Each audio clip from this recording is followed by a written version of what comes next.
Welcome back to That's Never Happened Before. I am Kungfufruitcup, your host aficionado. I don't know. I'm not sure. How are you all doing? I hope you all enjoyed the awesome episode of Awfully Silly where they just had 2 world records in a row.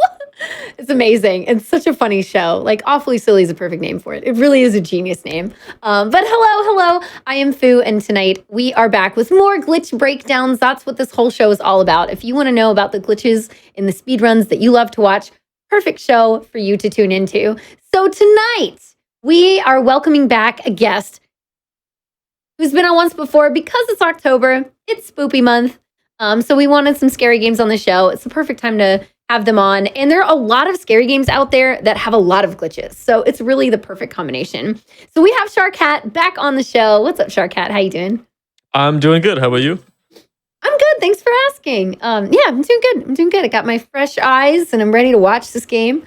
Now this is a game. Outlast is a game that I would never want to play myself because I have, a huge fight or flight, the flight response.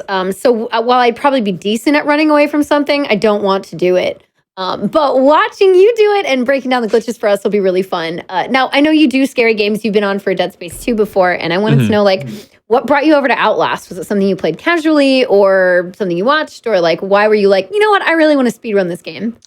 It was a game I played a lot casually, and when I started speedrunning, it was mostly Dead Space stuff, but then I had one of my other friends, Radish, who's another Dead Space 2 runner. He's like, oh, I'm gonna run Outlast, and then he got me into it, and I met some other runners from that community, and I started with glitchless, and then just started running a bunch of other categories until I got around to 100%, which we're gonna do a little bit of in a bit, but yeah, just basically other speedrun friends got me into it. It's a super fun game, so just stuck with it. I love that. Honestly, I love that though, because a lot of the times the answer is like, oh, I played it a lot growing up and I thought it would be a fun game to speedrun. And that's what got me into the games that I've ran. But I love the addition of the community bringing you in. The people are like, oh, you should try it. Or just seeing the openness and welcoming communities that you can find within speedrunning is really, really cool. And there's so many out there that you can be like, oh my God, they want more runners. They're really happy to have more people stop by and learn games. So I love that. I think that's fantastic. Now, tonight we're going through 100% and potentially some of the DLC content, which is going to be awesome. So we've talked about that a little bit beforehand, but we also have some new stuff, since GDQ things for you all to see this evening. I've heard. Yeah, so, and I guess we can talk about that a little bit later. Well, we can talk about it a little bit now if you want. Well, it's just just give us a nugget to make people excited for what we're going to be seeing. Okay, so just to keep it brief, you used to be able to beat this game in about 8 minutes, and now you can beat it in 5.5 because there was a huge skip. It was sort of the holy grail of the game, actually. This really long cutscene you have to watch in the last level. We can skip it now. And it was kind of a meme. A lot of people assumed it wasn't going to get found. There was a huge bounty on it for a while that ended up getting dropped. But yeah, somebody found it this year, a couple months ago, two months, I think. Wow. And a lot of categories, including 80%, it saves 2.5 minutes. So yeah, saving almost 3 minutes in an 8-minute run is pretty crazy. So that's huge. Yeah. So it's pretty insane. This is why we're seeing the glitches throughout a 100% run and not an 80% run, because this would be a really quick show otherwise. Yeah, we can talk about some of the 80% glitches too, but it won't take too long to go over that. So we'll do that a little bit later. Absolutely. Yeah, we'd love to see. I'd love to see that in addition. We have, we can kind of break it up and see what falls into place as we go along. But I'm ready if you are. I would love to see this 100% breakdown. So we can head on over to the game and you can count us down and take us through it. All right. Yeah, sounds great. Let's do it. Awesome. Before the countdown, I will just say really quickly that for those of you, as always, if you have questions as we go along, you are more than welcome to post them in chat, and I will relay them to Sharkat when I can. Yeah, sounds good. I have the chat on my phone, so if I see any messages to any questions, I'll try to keep an eye out for them. But yeah. Perfect. Yeah, that's my role. That's how I can help out during this kind of show, because I bring on the expertise, so I'm just here to listen. Okay. Yeah. All right, whenever you're ready. All right, let's do it. Okay, so first of all, there is an intro cutscene in this game, but we're gonna skip that. Not really skip it, but every time you hit a checkpoint in the game saves, which is actually really nice because then we just get a whole list of things we can, or places in the game we can load from. So to start off the run, we're gonna just load into this first checkpoint. You get it right after the cutscene ends, which is cool. And do we start the timer? Yeah, we can do a count. We can do a little countdown, I guess, just as soon as we start to move here. So we'll just go 3, 2, 1, go. Awesome. All right. Just to keep track of time, really, in the show. Yeah. Good point. Okay, so for 100%, we got to get all the recordings of the camera. So like this, for example, you just have to point your camera at whatever you're recording for long enough. So we just record that dude running in the window there. We also have to collect some documents. So to get into the building here, we got to climb this scaffolding. So we can do a little bit of platforming here. We can jump on this rock, get up on this bush. Oh, if I can get it. Hold on.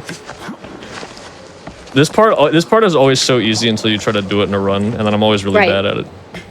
There we go. Okay. So we get it first try every time, and there we go. So we can climb to the scaffolding. So I can go ahead and show something here. The game has some built-in debug commands that you can assign to buttons. So if I hit this toggles the collision, so you can see a bunch of these like checkerboard like walls here. Ooh. So these are these invisible walls that prevent you from just running off the scaffolding and falling here. So when I climb into this window, I'm supposed to go into the asylum and start to go checking it out. But if I just hold back and crouch while I get onto this thing, I can just get onto this wall here, and then you can sort of see what's happening here. You can actually just run across these invisible walls here, like this. And I can show you what it looks like, because I hit a checkpoint there. What would it look like in a run? But, yeah, so we're not actually going to go in the building just yet. But yeah, so you can sort of see what's happening there. We're crawling on these invisible walls here. Or running across them, I should say. Okay, so now this whole wall of the building is actually not solid, so we can kind of just jump in. Oh, I got soft lock. Nice. Okay, let's try that again. So, this is kind of important, I guess. I could explain it now. So the way this game loads stuff in is usually when your character gets close to a room, it'll start to load. And if your character gets too far away from it, it'll unload. So if we try to jump into this room here, we can get it to... I'll just jump a little more left. There we go. Okay, so it just loads in like that. Nice. Okay. So how much of the game do we just skip? So... For 100%, we actually do have to play a pretty decent amount of the game. You can, like, even without, so there is this, obviously you can beat the game in 5 minutes, so there is a skip to get to the end of the game really fast.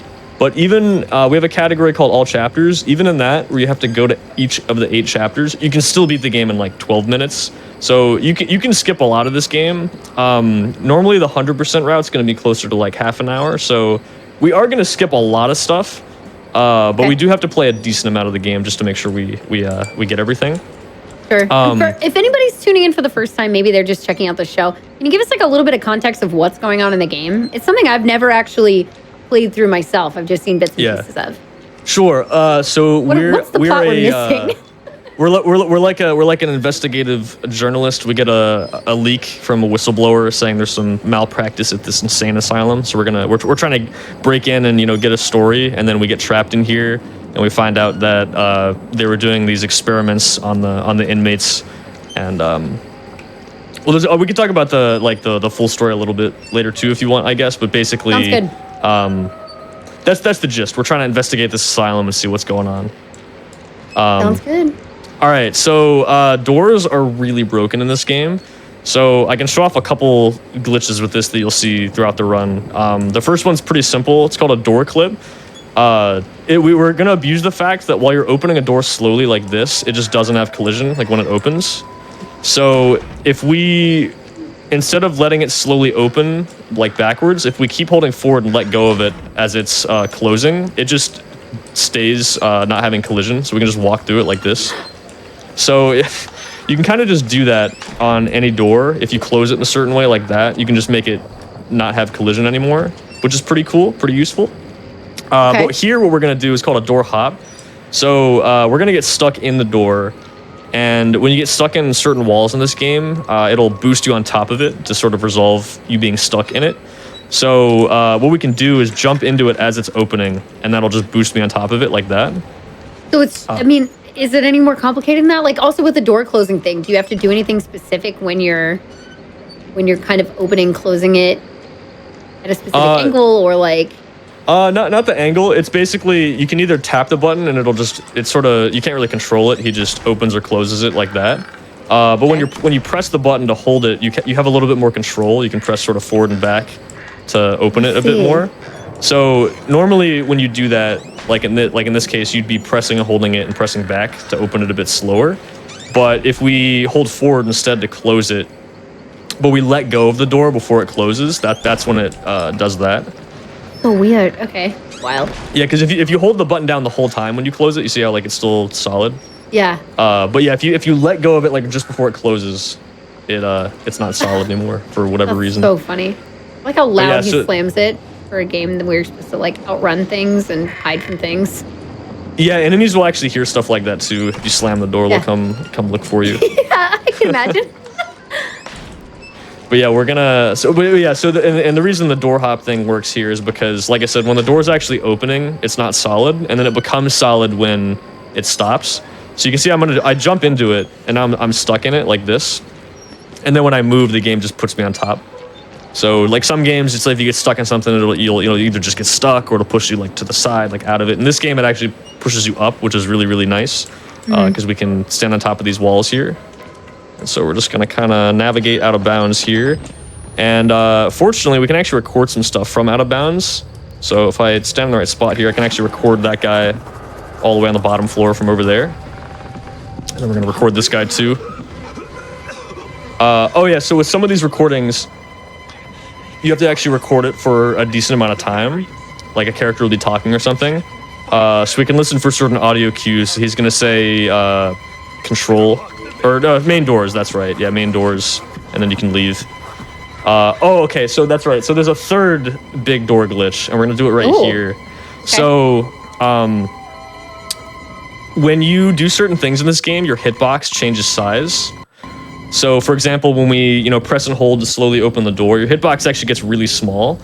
And as long as you're touching a wall or you're too close to like a solid object, the game won't make your hitbox its normal size again. Like it won't make your hitbox any bigger until you step away from the wall again.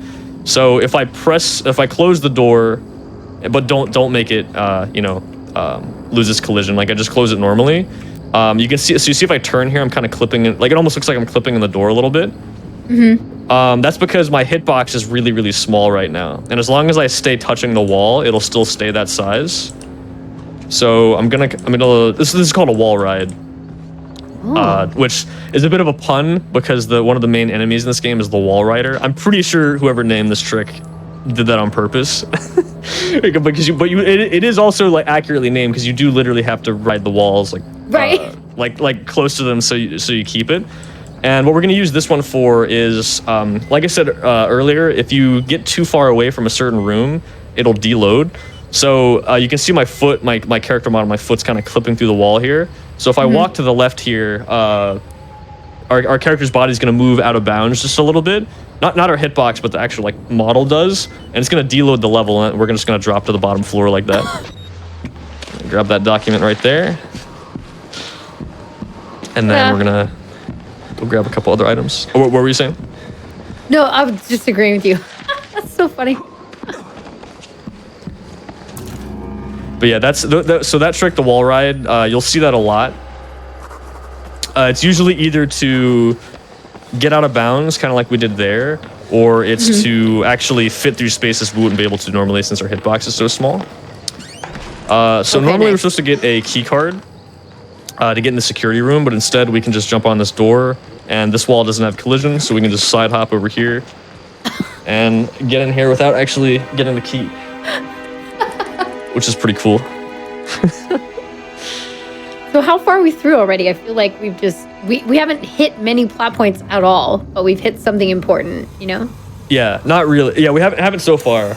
Yeah, we're still in admin. So like I said, there's earlier there's 8 chapters. Sure. So yeah, we're still in the first one here. We're actually not too far away from being done with it from this point. For 100%, we need to hide in this locker because that's the only way to get this recording of this guy Chris. He's one of the main enemies in the game. Right. Hopefully, if I left at the right time, he won't chase me here. No, he chased me anyway. Okay, he does that sometimes. It's fine. That's not good. Don't hit me. Oh, he lost me. That's funny. Maybe he can't see you? Hold on. Yeah, the AI in this game is actually not the best. Not very good.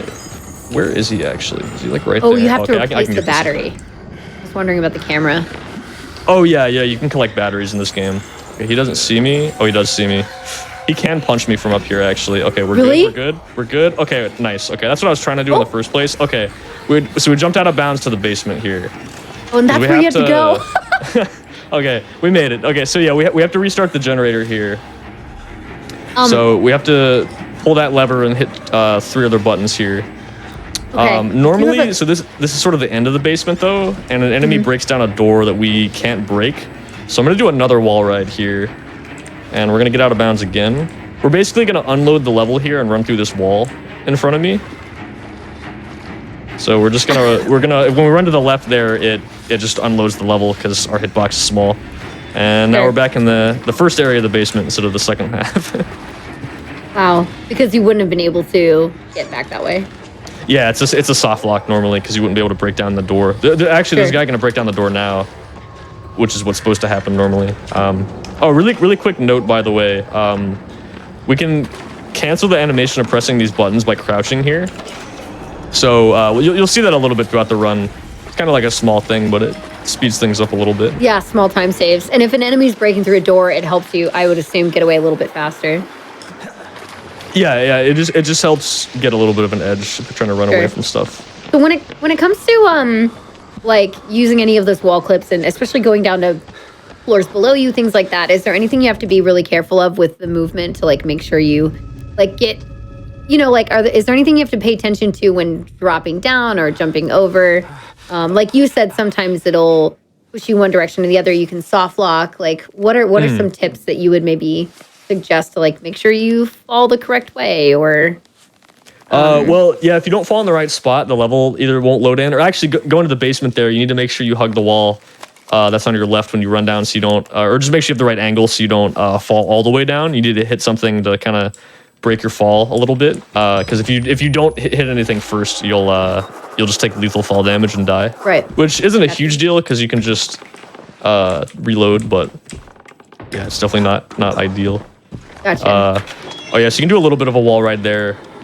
The hitbox, I can show you sort of what it looks like. To be careful, sometimes the collision viewer, it makes things like flash down there, which is kind of weird. But so this is the size of my normal hitbox here, and then when I vault over this thing, you can see it's a little bit smaller now. Oh yeah. So we call that like a vault hitbox. There's like a couple other ones you can get.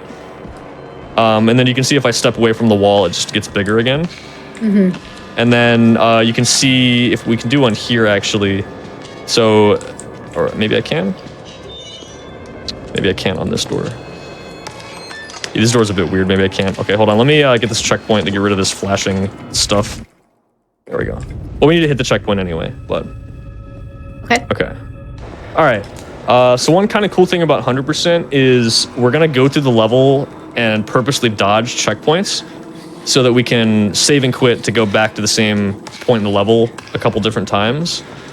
Because whenever you reload it, it saves your progress. So if you get items and warp back, you get put in the same spot, but you keep the items. So, for example, we can go get some items over here by doing another door hop, going over here. And now, so here, this is called a boost up. It's basically the same thing as what we're doing with the door, where we boost up, except it's with a wall instead. So I'm gonna jump into a wall as it loads in, and then that'll boost me up instead. It's basically the same thing. So now we're on top of this room here. And you can see all these doors. You just knew it was gonna load in the right way and push you up. Yeah, there's I stand in a certain spot there, and I know if I jump to the left, it'll always put me in the right spot for it to load in there. Gotcha. We're gonna aim at this cobweb here and get a recording at the end of the level. So we don't have to get that later. and then make sure we jump in the right spot to get up here. It's a checkpoint like right there, so we have to make sure not to go over there. Get that item, and then I save and quit, and I'm gonna go back to that same checkpoint again. That's why you didn't want the accidental new one. Yeah, because it ends up being a little bit faster to backtrack here, I think 3 times. And then it's sort of like a jumping off point instead of just going through the level normally. Sure. Speaking of which, we're definitely not going to be doing that. We're gonna jump onto this, I guess, vent here. And I'm going to try to get some momentum and jump up. We're basically trying to jump up to the top floor up there. Oh, wow. Sort of skip the like first half of this area. All right, so let's see if I can... Okay. This jump is really annoying. So Yeah, it seems might tricky. take a couple tries. Okay. Like, it looks like maybe you can slide off of the vent or something. Yeah, if you're not standing in the right spot, you'll slide off, or you won't get enough speed and die like that. Yeah. That was close. All right. Yeah. We got it this time.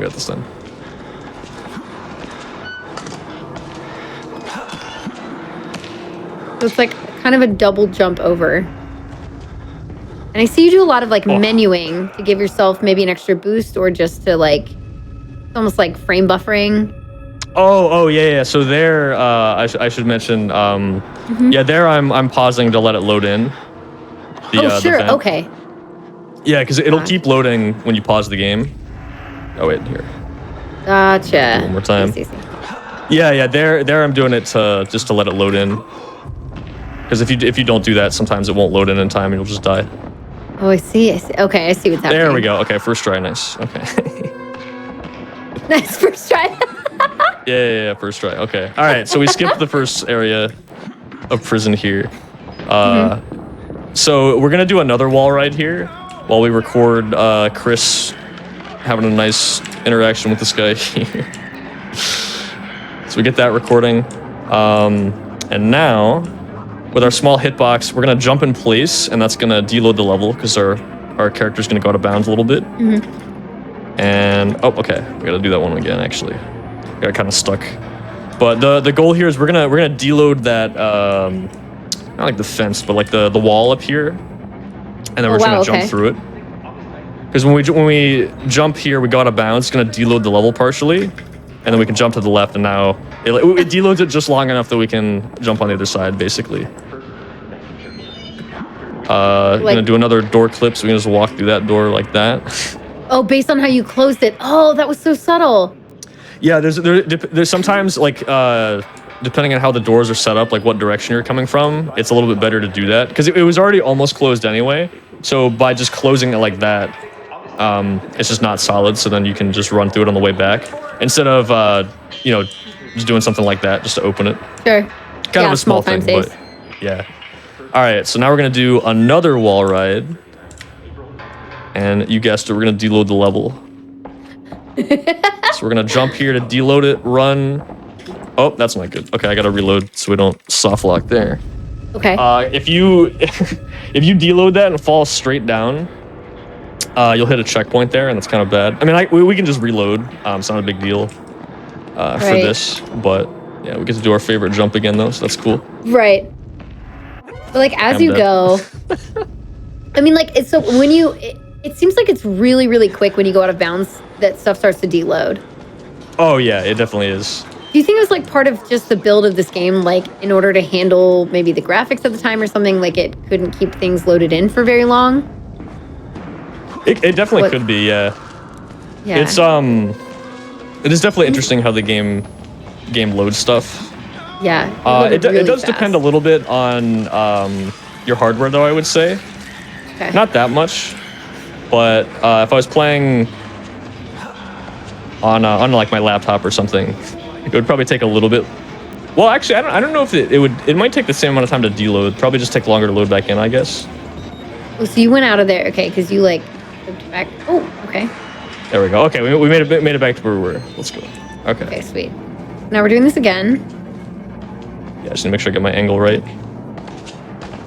There we go. Okay. So then this time, yeah, I paused the game again to let this load in. So now we're at the end of the showers room here. Sure. All right, so I can show my hitbox here because this is be a good spot to show it. Oh, cool. So okay. that is how big a door hitbox is. And that's not so that's our actual character's hitbox. That's how small it is right now. It's only small because you're going through the door? It becomes that small while you're opening the door, and then like the other wall rides, as long as we stay up against the wall, it stays the same size. Like you see when I step away, it goes back. Oh. So this is like our default size. So like if I slowly open the door, I don't know if you can't really see it from here, but it gets that small while you're opening it for whatever reason. Sure. Just gotta hold it a little longer. There we go. Okay, but yeah, since I'm standing right next to the wall when that happens, it just stays this size, and we can we're using this to just slowly or just carefully dodge a checkpoint there. So that's the only reason we did that one, and that's all to get this document, and then we can warp all the way back to the beginning of the level again. And now that we've gotten everything, we can just jump to the next level. Which actually, there's a checkpoint for the sewers, the next level. It's just right over here, so we can just jump into that. Oh wow! Right behind this room. Yeah, well, you'll see later. I think I'll show some of the or one of the skips for this level. You can beat the prison, or not? I shouldn't say beat, but you can get from prison to the next level in like 45 seconds, including the cutscene at the start of the level where you like wake up from the bed. Because yeah, this checkpoint is just right here. Wow. Right under the start, which is funny. What chapter are we in now? So we're in the sewers now. This is chapter 3. Okay, so we've jumped ahead to chapter 3 already. Yeah, this one's actually not too long, hopefully. There's only 3 items to get. So I mean, we're doing super good on time, so you know. This show, there's no need to rush. Oh, yeah, of course, yeah. All right, so instead of turning these valves like we're supposed to, we're gonna go out of bounds, do another door hop. And all this, well, no, I shouldn't say all of this. Some of this is solid. Right. So I just need to be careful not to fall here. Fall back in bounds. Oh wait, I went the wrong way. Hold on. I did the all chapters route, not the 100% route. Oh, oops. Okay, that's okay. Just puts us right back here. Oh, when you do the double jump to get on the door, can you just like just do a quick breakdown again for that? Like, what's the timing for being on top of it? Oh, sure. Yeah, you need to jump into the door before it finishes opening like this. Because while it's opening, it's not solid. So basically, you want to do this, you hold the door down a little bit, and then let go, and then you want to jump away from the door and then jump back into it. The first jump kind of cancels the animation of holding this thing, or not really cancels it, but it gives you enough space to jump into it, I should say, because you can see like if I'm stuck in the door now. If I try to just walk away from it, I can't get away from it fast enough. Oh. So we jump away and then we jump back into it, which actually gets us stuck in it, and then that's what actually lets us. And then you jump again and you go on top. Yeah. Gotcha. Oh, there's cool. Chris. There he is. Okay, so we're gonna do the 100% route this time. Okay. All right, so yeah, we're going this way. We got to go record this guy talking to us over here.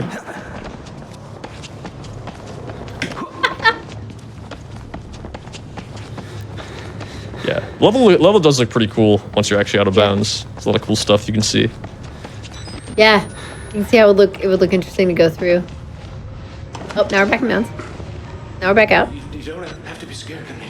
Yes, we got to record this guy for a little bit, and I jump on top of the door so that once he not finishes talking, he says Dr. Wernicke. That's how long I have to record him, and then since we're already on the door, we can just run back now. We can go this way. Somebody wants to know how many times do you think you've played this game?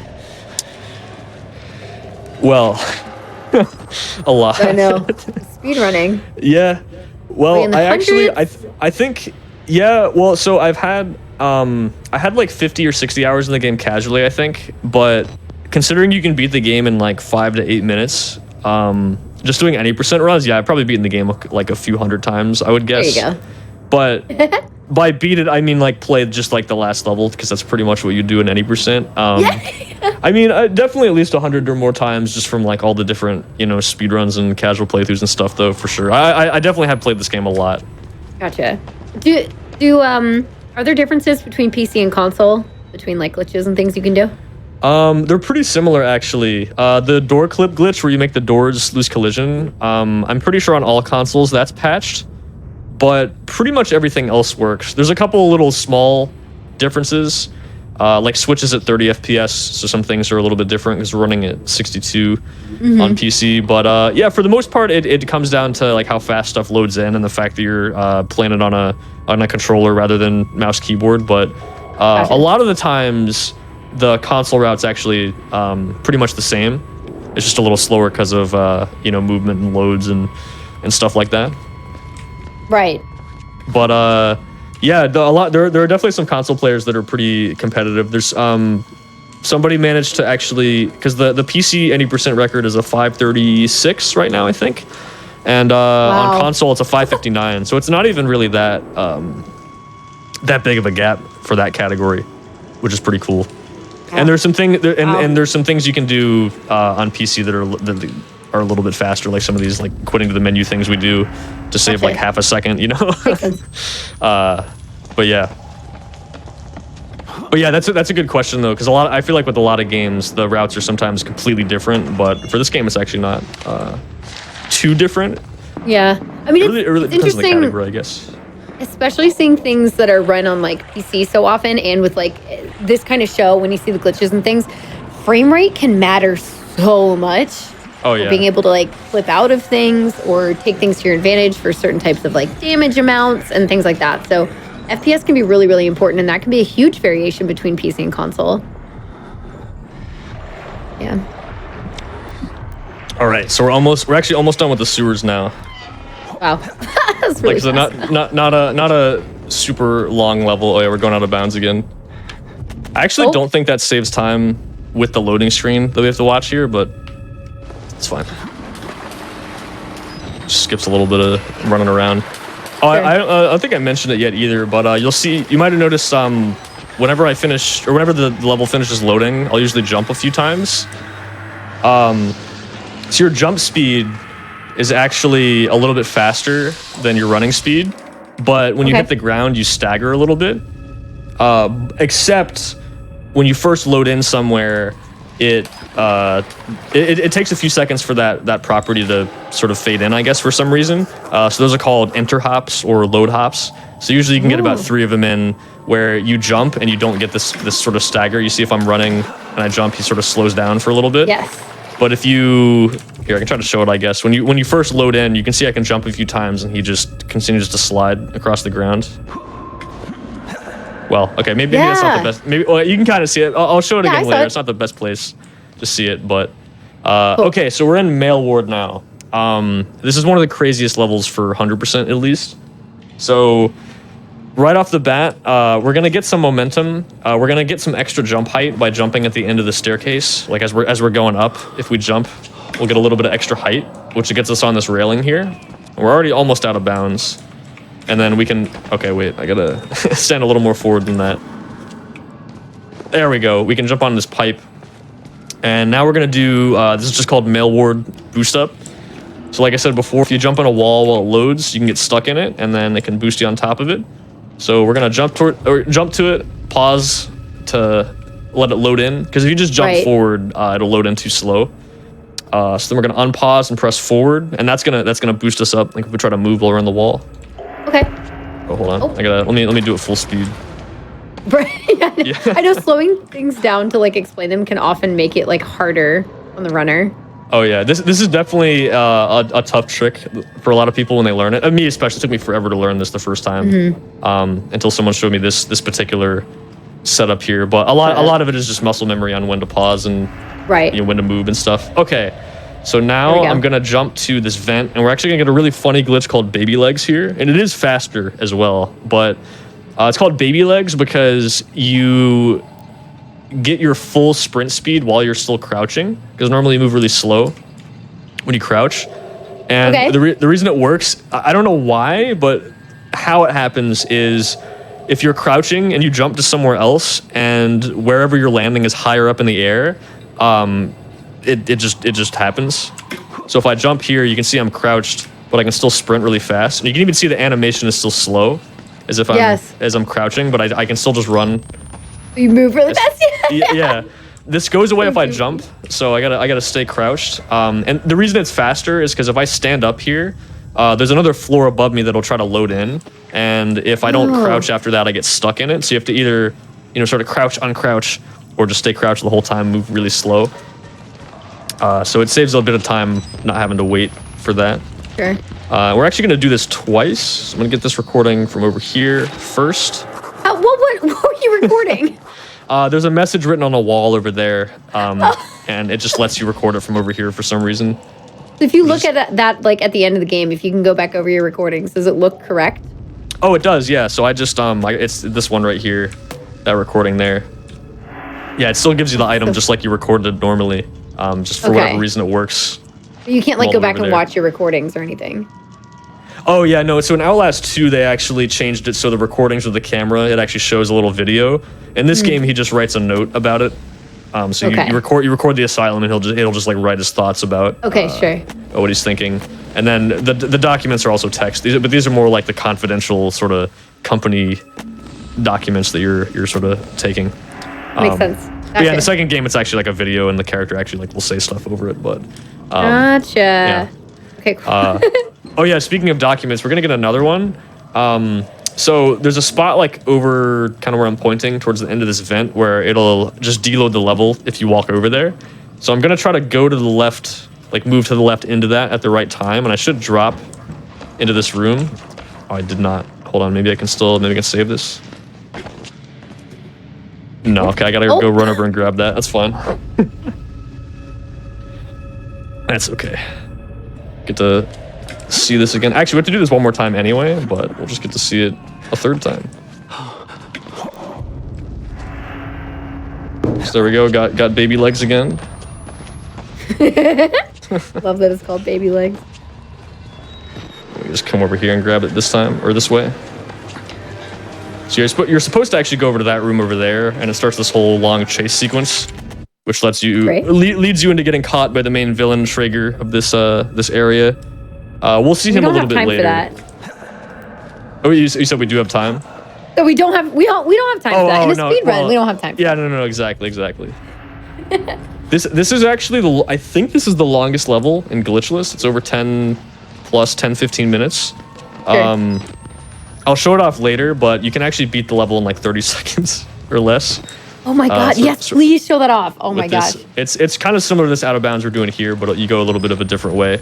Oh, see the level deloaded there? Let's see it one more time. All right. So, even though this is the longest level in Glitchless, we are going to speed it up a lot with glitches while still getting everything. So when you asked earlier how much of the game do you actually play, this is a pretty good example of it's still a decently long level in 100%, but it's still a lot faster because we're skipping a 5-minute cutscene, for example, coming up. That whole chase sequence, some stuff like that. So we're gonna go over here. This level is especially cool because you can kind of just go wherever you want. You can go sort of from the beginning to the middle to the ends from wherever you are. So towards the end of the level, there's this cafeteria that's on fire. It's like right above me. So when I uncrouch, I see. And it'll load in, and I'm trying to aim out of bounds again to get another one of these recordings. This one's a little weird sometimes. Gotta make sure I aim in the right spot. Come on, game.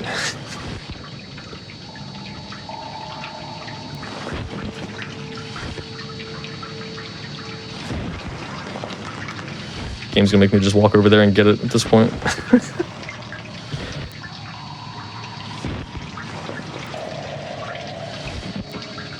I don't know why this one's giving me so much trouble right now. I know it's because I'm not aiming in the right spot, probably, but... Yeah, it seems like it's trying to be really specific, since you're not, like, in the space. Yeah, we're recording it from pretty far away. You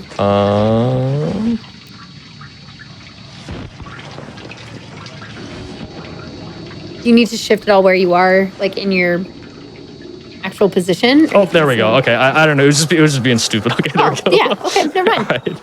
Ignore me. As soon as you start to like question. I definitely just didn't wasn't messing it up. That's okay. We got it. Okay. This guy's T-posing. We're gonna jump towards him, get close enough to him to start his dialogue here, which is good because we actually need to record him also. Yeah, no, that recording is just a little bit finicky because you're recording it from like pretty far away. It's like all the way in that room, one of those rooms over there. Mm-hmm. Okay. Let's make sure we do have a question. Yeah, what's up? It says, will this run include the wheelchair glitch?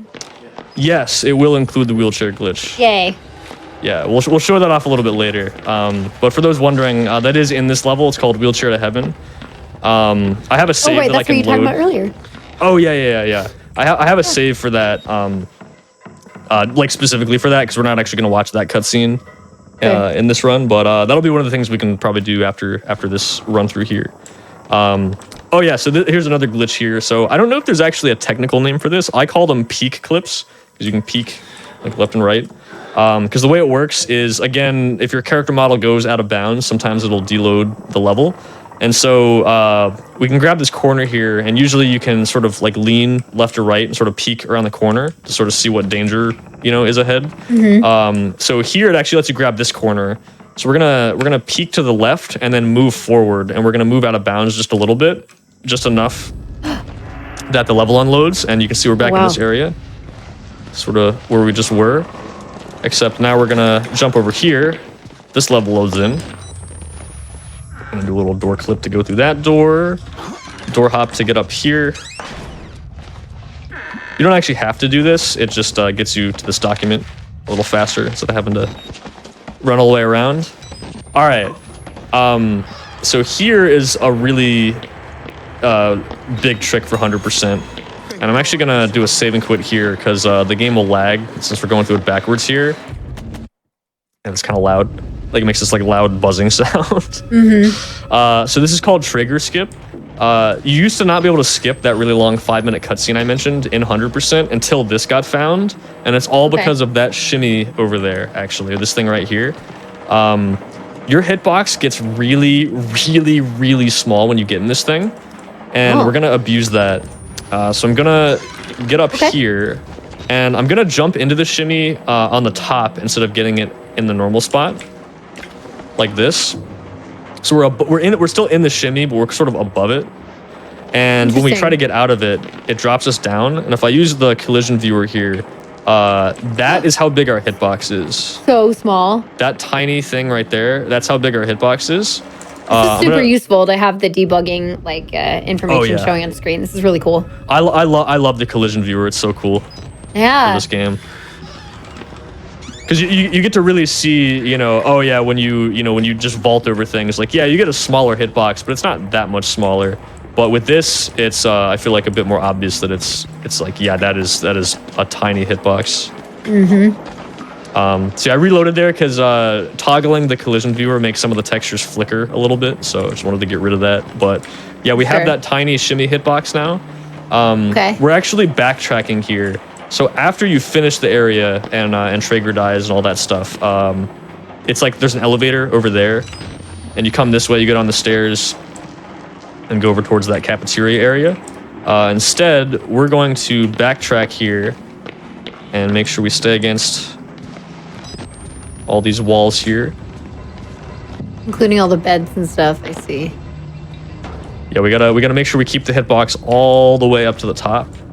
Wow. Here's an example. So we don't even need the smallest hitbox to fit through here, but our characters actually, our hitbox is small enough that we can actually just walk through this gap here. Wow. There's Traeger. He's dead. We gotta record him. And then we need to actually get a recording of him still alive, actually. So we're gonna go do that next. But the reason we need this shimmy hitbox is because it's actually a little bit smaller than the one you would get from a door. Because in the no out of bounds category, you'd actually get a small hitbox off a door down there, go out of bounds, or not out of bounds, sorry, go sort of into this area and drop down to the bottom. But unfortunately, the door hitbox is not small enough to fit through this gap right here, but the shimmy hitbox is, and so we can actually just walk all the way through that tiny gap there. And now I can't fit, obviously, because I have the big hitbox again. But that gets us up into Traeger's area. And the reason we needed to do that is because during the cutscene, he brings you up this really long elevator here. Oh, I didn't know you could actually walk through this. I'm going to try not to die there, but or get stuck. But This is all the way up on like the 3rd or 4th floor of the building or something like that. The only way to get up here is to either watch the cutscene or, you know, fit through that gap. But fortunately, we did that, right? So we don't have to watch the long cutscene. And there's 2 items up here we can grab. The first one is going to be a recording. So we're going to jump into this room. So this is where the cutscene ends normally. We get out of the wheelchair, we run over here, and then opening this door starts the cutscene. Ooh. Oh wait, actually we're not doing this yet, that's right. Okay, so I'm gonna stand over here. So we need to record Traeger walking into the room here. So this guy in the bed's gonna talk for a little bit, and then Traeger's gonna walk towards him. So I just need to be careful not to get too close to Traeger, otherwise he'll see me and it'll interrupt the cutscene and we'd have to reload and come back up here. So I'm just gonna be a little bit careful. Okay. There isn't out of bounds you can do here. That's a little bit faster, but if you miss one of the jumps, you get stuck and you gotta reload and do the whole thing again. So I figured we'd just do it the easy way. We can always show off that particular trick later if we want. But yeah, we're just gonna record him coming in here. And then same thing as these other recordings, we're just gonna wait for him to say a certain dialogue line. And then it'll activate. Yeah. As soon as he starts to say, I'll give you, we can run away. And even though we didn't finish recording the entire cutscene, you'll still see on the bottom right in a few seconds here, we'll still get the... Yeah, we'll still get the Oh, yeah, there it is. Yeah. So sometimes you can record... You can record some of these longer things and just leave like halfway through, and you'll wait 20 seconds and then you'll get the item. So it's pretty cool that works. It's wild, yeah. Yeah, we're out of bounds. He's gonna go back over and start doing the cutscene again because this area is kind of bugged now. It's not really supposed to be loaded like this. But we're gonna get the last item for Mail Ward here, which is this document. Perfect. And now we just need to get to Courtyard, which is the next level. So we're gonna do another peek clip. You can actually grab this corner through the door here for some reason. The door frame. And then we're gonna aim and then jump forward and left, and that just gets us on the other side of that door, which we can't open. Oh, it's usually locked. Yeah, it's usually there's a key you open, which starts a cutscene, and then he busts the door down, but the key's not loaded from up here. Like the whole level up here is not really loaded the way it's supposed to be. It's actually like almost a miracle you can even get that cutscene to work without having to watch the whole cutscene before it, which is pretty nice. I love it. This is so non-threatening. Yeah. That's the thing that happens with scary games when they're speedran. It just takes away all the scary... Everything scary about it. It's just gone. Oh, yeah. This game is really scary when you first play it casually, but when you learn a little bit more about it, it is actually kind of a funny game sometimes. I like it a lot. All right, so I'm gonna run forward here, and when I get on top of sort of where it's kind of hard to see actually, there's you can maybe see some doorknobs right below me. There's a door there, so I'm gonna run forward and then just jump to the right when I get above that door, and I should hit a checkpoint all the way at the end of the level. And now we're gonna be at the start of Courtyard here. Well, after I grab this document, I guess. Of course. There we go. So we're done with I'd say the longest level to run. This is another sort of short one. We're already at what, chapter 6? This would be chapter 5, I guess. Yeah. 5. Okay. My goodness. Yeah, this is the game's actually not that long. Right. Depending on how you play it. You can beat the game glitchless in right about 50 minutes actually. What? Well, so like it's again, it's a fairly decently long game casually because you're supposed to hide from everything. But when you take that out and you just run past everything, yeah, the game's actually not that long. That's so funny. Yeah, I think the glitchless record is like 50:34 or something like that. Wow. It's pretty fast. You just know where to go. Yeah. It's a wild thing. All right, so we're gonna grab this recording. This is the wall rider here, one of the other main enemies. Sort of looks like it sort of looks like a ghost. You're sort of led to believe it's this supernatural force, this being. You find out later it's actually this collection of like nanomachines being controlled by a host, which is it's sort of the end result of all the experimentation they're doing at the asylum. They're trying to find compatible hosts to work with the wall rider. That's what it's called. So that's why a lot of the patients are all messed up, because they're deformed from all the testing and stuff like that. But yeah, that's the wall rider. It does attack you sometimes when it does actually show up. Sure. Although we're gonna kind of ignore that. We're gonna do another wall ride here using this door, and I can show you the collision viewer again here. There's another good place to do it.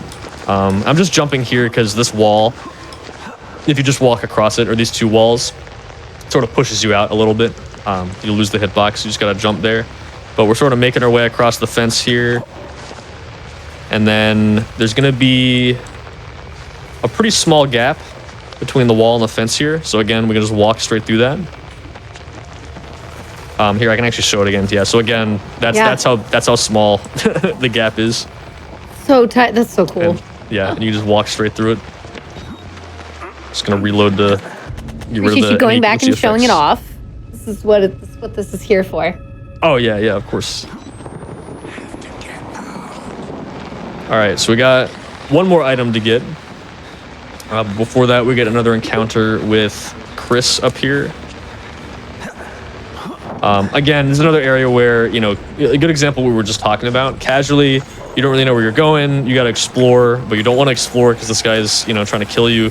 Right. But in the speedrun, yeah, if you just climb up onto this thing, he just despawns, and so you just kind of run away.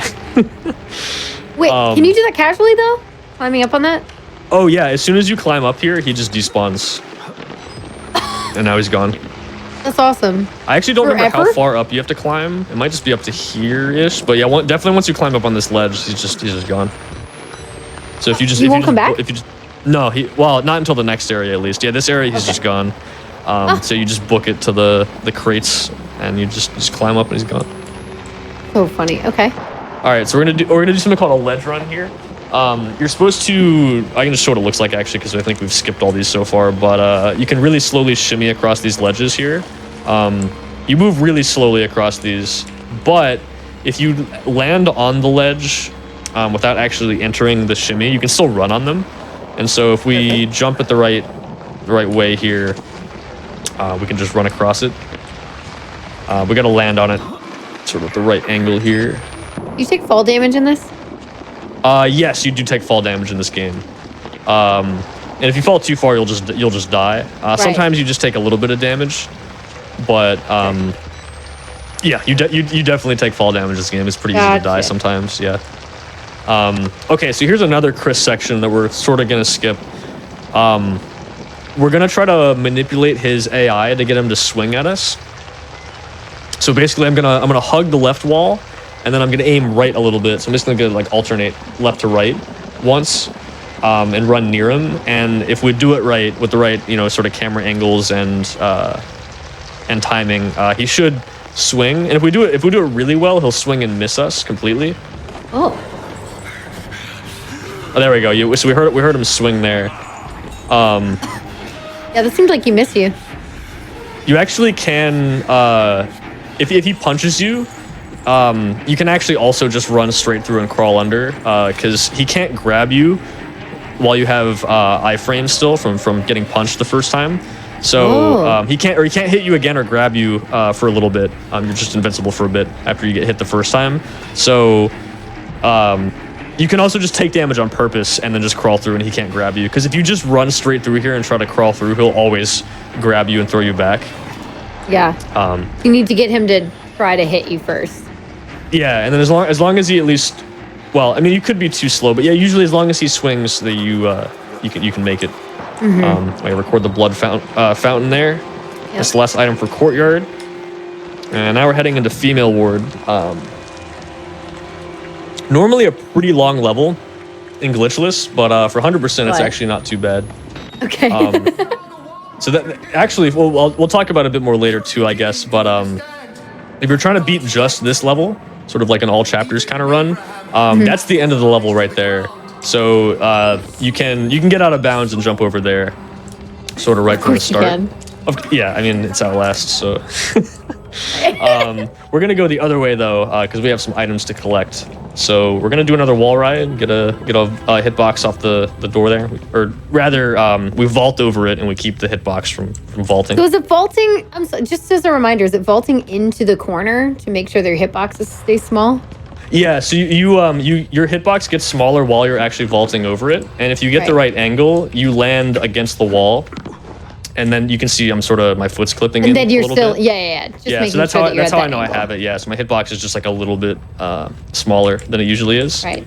And then as long as we hug the wall, it'll stay at that size. Perfect. So I would whenever I would do something like this, I'd say like, oh, I have like a vault hitbox, or if I get one with a door, it's like a door hitbox, or The door hitbox or the shimmy one. Yeah. Those are really the three that you would use. Yeah, and they're all different sizes. Gotcha. The vault one's pretty big, but it's small enough that you can still do some funny stuff with it. Like here, I'm gonna jump, and it's gonna deload the level a little bit. And okay, I can't believe I got that one first try, but I couldn't get the one in the cafeteria because this is the one that usually trolls people. It's really annoying. But Sure. yeah, it's like over there, that level, it's kind of loading in for a split second. There's an elevator, and you're recording something in the elevator. But we actually got it, so that's cool. Did I The fall? actual recording, yeah. Oh, there we go. Nice. Okay, so then we jumped sort of forward and right and landed in this room, the laundry. This is pretty close to the start. It just sort of skips a little bit of running. So record the laundry machine there. And this is kind of funny. This glass, like part of the window, just isn't solid. So you can kind of just Jump through it. you can kind of jump through it. I'll let you all be the judge whether that's a glitch or not.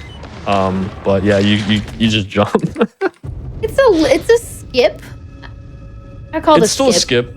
It's still a skip. Yeah. All right, so we warp back here.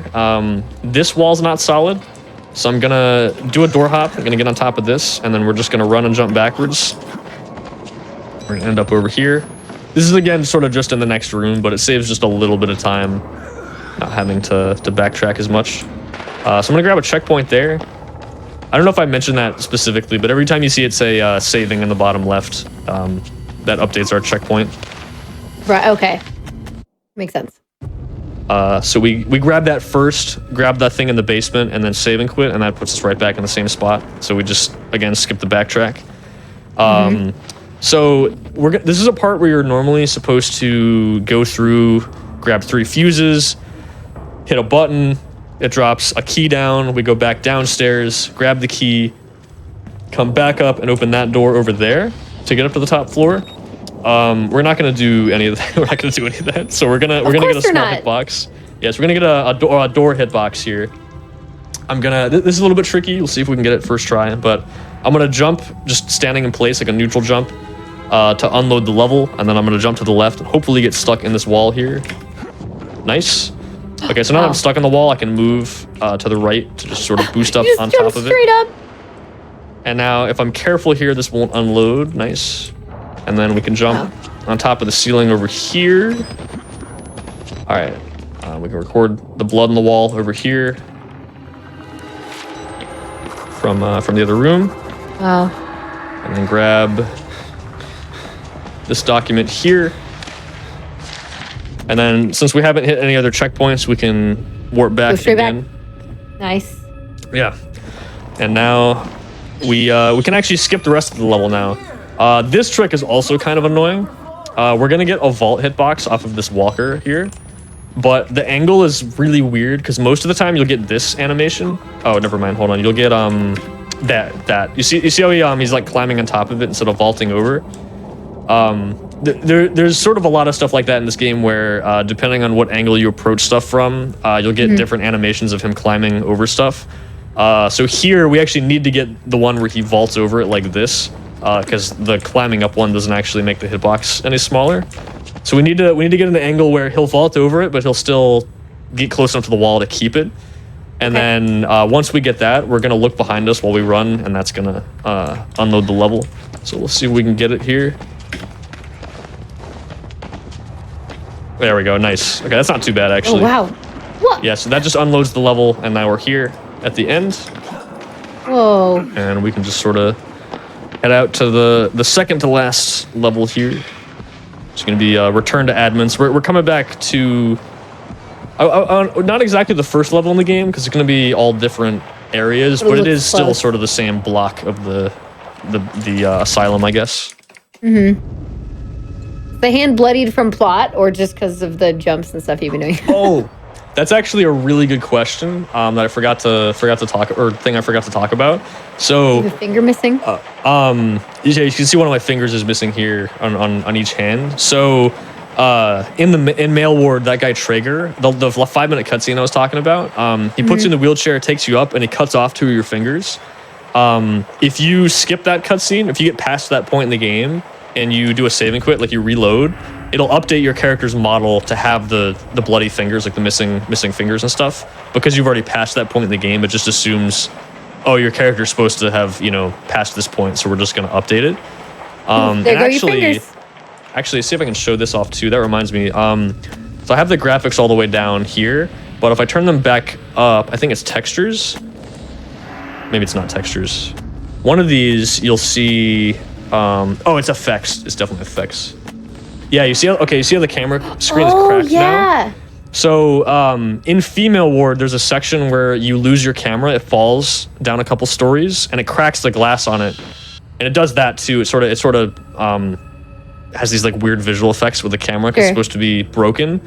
But yeah, you can actually, if you go to effects and you turn it down, it just gets rid of that, which is nice because it makes it easier to see. Easier to see. But it's the same thing. We since we just passed the Female Ward, anytime after that, if I save and quit, it'll update that. Nice. So if you skip the Traeger cutscene where you get your fingers cut off, but you don't reload the whole game, you can actually beat the game without your fingers turning bloody like this. But without losing your fingers. Yeah, you cool. Actually can. So if you play on the hardest difficulty, insane, there's no checkpoints. So you would do that in that run. You skip that section of the game still, but you never reload. So yeah, that's a great question. I totally forgot about that. Very good. I do have another question. Oh yeah, what's up? With all these bugs, okay, does the game feel buggy to play casually, or is it pretty hard to trigger these movements accidentally? It feels like some of these were found probably by accident. Maybe some stuff. There's definitely some jank in this game sometimes, but I wouldn't say it's a super buggy game. Like it is pretty stable most of the time. Like if you're just playing casually, you're not gonna, you're probably not gonna like randomly fall out of bounds or anything like that. If anything, you're probably gonna just get weird AI behavior sometimes. Just enemies kind of doing weird things, but yeah, no, I would say it's when you apply pressure to the game, it definitely breaks a lot. Like you can definitely exploit a lot of stuff, but it's not. I wouldn't call it a buggy game though. I wouldn't say like you're gonna have a bunch of weird, crazy stuff just happen if you're just playing it normally. I would say. Gotcha. Because a lot, especially a lot of the out of bounds stuff, it's very, very specific. Like, you can deload the level with this hitbox, but you've got to stand in like this part of the wall. Of course, I say that. There's also a lot of really dumb stuff in this game. There was an out of bounds found recently by Runner Semistry, and I was actually in the call with him when he did it. All you do is you literally just walk up to a wall in Female Ward and you just jump. Like you don't need a small hitbox or anything. You just walk up to the wall and you jump and the level just deloads. And so sometimes stuff like that gets found and it's like, okay, it took 10 years to find this, but also like how did they not know about this making the game? It just seems so weird, but right. I don't know. So yeah, it's kind of a hard question to answer, but some weird stuff can happen, but it's not like, the game doesn't just like fall apart on its own, I guess. Exactly. Yeah. Oh yeah, I gotta I think run it's well said in chat as well. Pretty similar answer. So here we're gonna just jump over into this room using another door hop. Skip's crawling through that vent over there. So grab that item and we can warp back. Now we're actually gonna skip a pretty decent section of this level. We're gonna backtrack a little bit to the bottom level to get some stuff later, but it ends up being a little bit faster to grab a checkpoint on top and then come back down. So I'm gonna walk here so I get stuck on this wall, and then when I press back here, I'm just gonna boost all the way up to the top floor, and we're just gonna chill with these T-posing guys. Because yeah, the level's not really loaded the way it's supposed to be, so all these characters are just T-posing. You can still grab the documents. Yep, and yeah, we just grab the document, we go on our way. Here's that checkpoint I was talking about. So we're gonna come back to this checkpoint a few times. So we're gonna, again, door hop. We can walk on top of this wall here. We're gonna aim out of bounds and record what's supposed to be a guy praying in front of a TV with static, but we can manage to get it from all the way over here. We're just gonna walk forward and just fall. We pause the game to let it load in, and we land back on the bottom floor here. Grab that document, and then save and quit. So then that'll warp us back up to the top floor again. Okay. All right, and we're gonna use this door again. So normally this part, you're supposed to go over to the, I guess, chapel, church, whatever area you would call that over there. We haven't really talked about this guy, Father Martin, but he thinks the Wall Rider is like their god, and he wants to, worship it and that kind of thing, and he wants you to record it as his disciple and all this stuff. So this is sort of his final cutscene, which we are gonna watch part of, but first we're gonna run out of bounds here and... Oh, I thought I got stuck. Okay, cool. We're gonna jump into this area, which we're supposed to come first before that. So this is the theater. And we're actually gonna get the longest recording in the game. Okay. Funny story though. So there's a category called glitchless 100%. And me and a bunch of other people ran it pretty recently, just for fun, sort of because one person did it and someone else did it, and then they said, "Oh, you should do it," and I said, "Okay." But we found Symistry found I think it's 15 or 20 second time save in glitchless, which is crazy because it's pretty much just playing the game normally. But because here you got to wait pretty long for this, because we're not going to record it again from this point. We're just gonna record this for a bit, grab an item, and then just go out of bounds and leave. But we figured out in glitchless you can actually record this while you're on a ledge that you have to go across. So if you just keep recording it at every opportunity you have while you're waiting for things to happen, like going across ledges or waiting for enemies to break down doors and stuff, you can actually leave this particular spot super early and just keep recording it later, and you'll still get the item. And you know how I mentioned sometimes we'll get it like 20 seconds later? Sure. Yeah, with this recording, it's like sometimes it would be like 20, almost 30 seconds later. And we were testing it. We didn't think it worked because it took so long. But then with one attempt, he just waited longer. And he still got it. We just kept freaking out. It's like, wait, okay, go earlier. Go earlier. So there it is, yeah. And it just kept working. And we just could not believe that you could do that. But it hadn't been found yet because people just hadn't, I guess tested it as much, but waited that long. It's just kind of a funny, because normally it's kind of it's the theater recording. Yeah, you just gotta wait, but we actually managed to find sort of like not really like a skip, I guess, but like a pretty big time save, which is cool.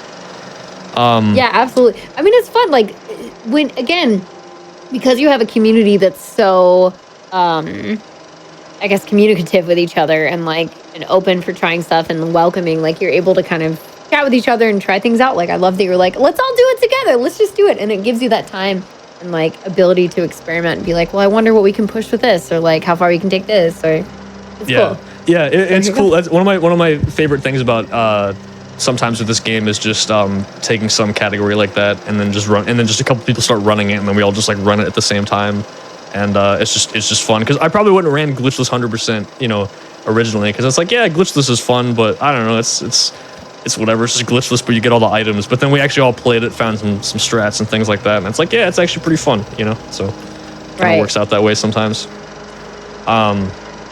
Oh yeah, so speaking of 100%, so the next thing we got to do is get up to the area with Father Martin, like I said. It's actually directly above us, so if we just door hop and spam jump, we'll actually just load the top level like this. So now we're just up here. They're all T-posing. They're all T-posing. Yeah, they're all T-posing, and we gotta. That's how they do a ritual. We gotta. Oh, sorry. What'd you say? That's how you do the ritual. Video games. Oh yeah, yeah. It's all part of the ritual. Yeah. So we run over here to load this in. I'm gonna door clip this door, again, just making it lose all its collision. Am I ready? You are. And we have to record this cutscene. In just a moment. Would that door have locked behind you? It does, yeah. You alone shall. So if you get rid of the collision beforehand, then you can just walk out. Yeah, you can just leave. The promise of So even beating the game without going out of bounds, you can still do this actually and skip. You wouldn't have to record this. You could actually just leave at this point. But yeah, it saves time here because we record it just as long as we need to, and then we can just leave. This is the last item for this level. So after this, we're gonna do some more out of bounds shenanigans to jump down to the lab. It's the last level. Okay. And then yeah, we'll see. Then we'll have a break. Last time when I did this category at GDQ, it took me like 3 tries to get this trick. So hopefully I can redeem myself a little bit. Sure. Oh yeah. All right. Yeah. So I'm gonna get a door hitbox here. Do a wall ride. Oh, hold on. You gotta hold this door for pretty long to be able to get this one.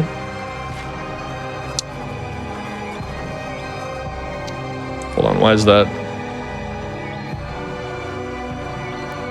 There we go. Okay. There it is. Yeah, you can see it. That one's a bit weird. Okay, so we get this wall ride. Just gonna be careful here.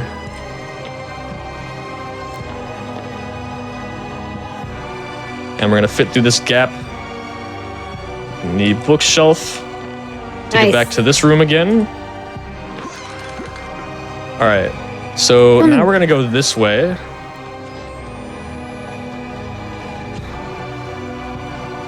All right, so this level is gonna load in on my left here, and that's gonna boost me up here, and then we're gonna try to jump. That looked pretty good. All right, actually first try. Okay, nice. Oh my gosh, first try! Okay, cool. It looks like you jumped forward and a little bit to the right. Yeah, I just jumped into the void basically, and all the lab checkpoints are just below where we just were, and so we happen to fall into this one right here towards the start. That's great. And we can start grabbing some of these items. So we backtrack to grab those 2, and then we can head this way. So lab, given how broken the entire game is up to this point, you would assume, oh, this level's probably not going to be that long. Well, I guess it's not that long, but this is definitely the least glitchy part of the whole game. Okay. There is still one really big skip coming up, though, one we were talking about a bit earlier, the sort of the Holy Grail skip. What is it that you can't jump on the doors, or there isn't enough like ceiling space to walk on, or it just doesn't matter? Oh yeah, so a lot of the doors, there's stuff blocking you, so even though you can jump on top of them, it doesn't really like get you out of bounds. And even if you do get out of bounds in some places, the invisible walls are a lot higher in the lab for whatever reason. So yeah, it's harder to get out of bounds, and even when you can, it's not as useful. And it's also a lot more scripted. It's like, okay, you gotta hit this thing which unlocks this door, and then you gotta go hit another thing which plays a cutscene, and that cutscene activates this button, and hitting that button plays a cutscene which ends the game, etc. So it's you can't really just jump to the end. It's more like you got to do a bunch of objectives. So that's also part of the reason why it's not as broken. Gotcha. Oh yeah, I get this. So this is called math. This recording here. Oh, so yeah, I saw a comment on that earlier. Yeah, also, I agree with chat saying that you deserve the title of Wall Rider, probably more than the enemies. Exactly. Yeah, for sure. It's a really, really broken glitch. And the reason I pointed out math specifically is because when you hit this trigger up here, it starts the alarm. It locks that room, and you just can't get back in there unless you reload a save before this point. So that could like lock. Okay. Yeah, and if for normal runs, if you're submitting to speedrun.com, you're not allowed to reload from previous saves. So if I got to this point and I hadn't gotten math, that would just be rip run basically. Right, for 100%, yeah. Oh, Yeah. hey, whoa, there he is. So we have to watch this cutscene because we get a recording of it.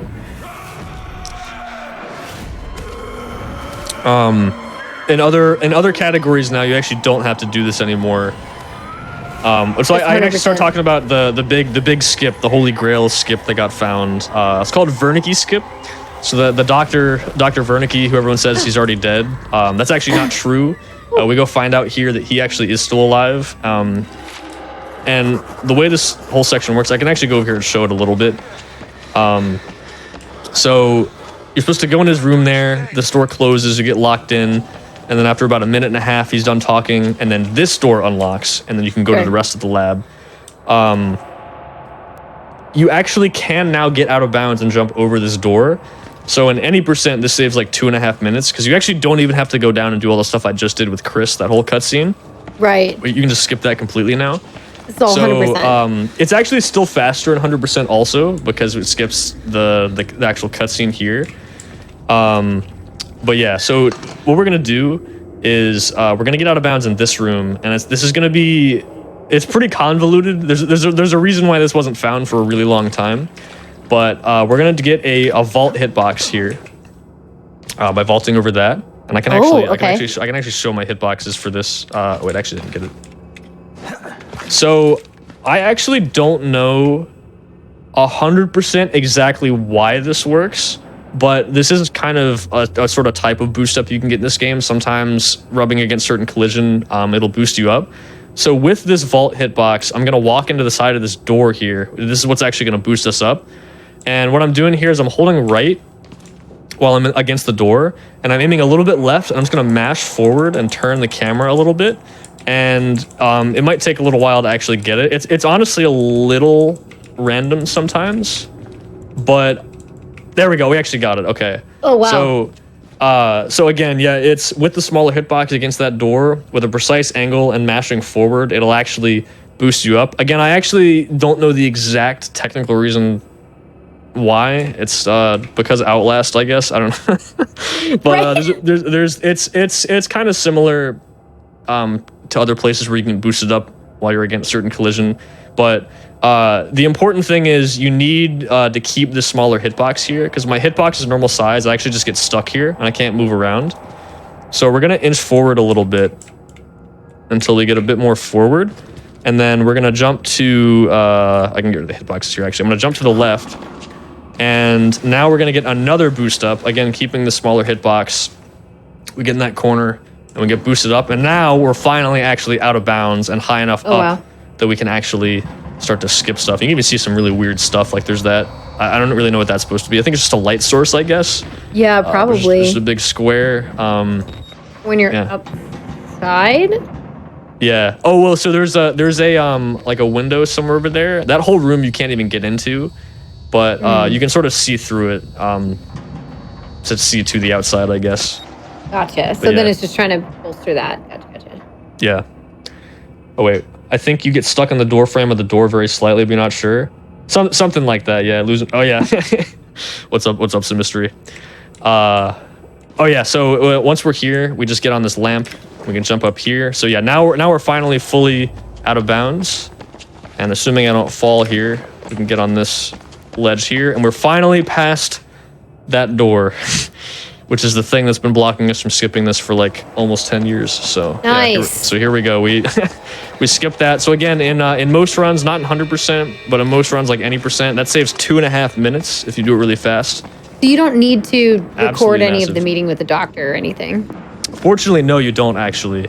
Nice. Which is almost a little strange, considering how important that cutscene is. But right. no, you actually don't have to. I'm doing the saving quote here as well, just to, again, the collision viewer makes some of the textures flicker and stuff like that, so just to avoid like flashing textures and stuff, I'm gonna reload. Okay. If you're a real quick gamer, you can actually save like 1/10 of a second or something there with a really good saving quit, but yeah, we're not. 1/10 of a second. That's what matters though in speedruns. I get it. I mean, hey, when the run is 5 minutes long, it definitely it definitely adds up. It gets more and more important, honestly. Yeah. All right, so there are a couple little small strats here and there for the rest of the game, but from this point, once we're done with that skip, the rest of this is mostly just making sure we don't forget to pick up any items. Okay. So I just make sure I record the big. Oh, that actually I should talk a little bit about that, I guess. This is called the morphogenic engine. This is the big machine they're using, and that guy in the pod there is Billy. He's the host for the wall riders. He's actually the one controlling it. Oh, the thing chasing us and attacking us here. And when we actually watch the cutscene with Wernicke, he says, you gotta shut off the machine and kill him so the wall rider stops killing everybody and stuff like that. So that's what we're doing here. We gotta go to this valve room here. If we could get another boost up, kind of like the one I did back there, you could actually skip this also, because all this does at least for like mechanically, all this really does is it unlocks a door. So if you could get past that door by getting up and out of bounds, then you could skip coming here too, and then you could beat the game in under 5 minutes, and that would be pretty cool. So maybe one day. I wouldn't be surprised at this point, but you know, we'll see.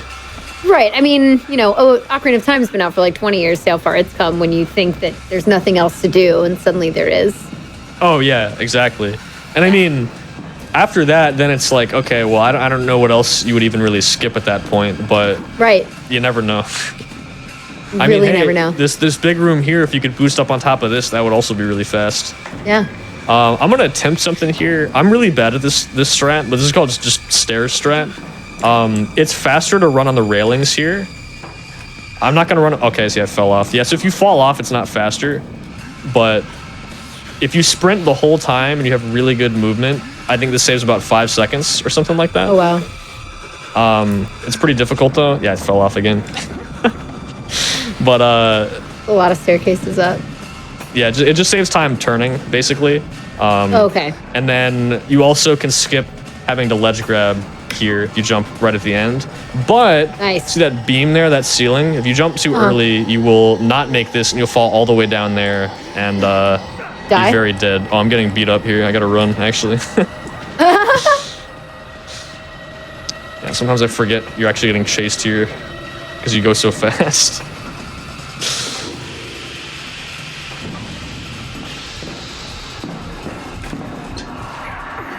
Nice.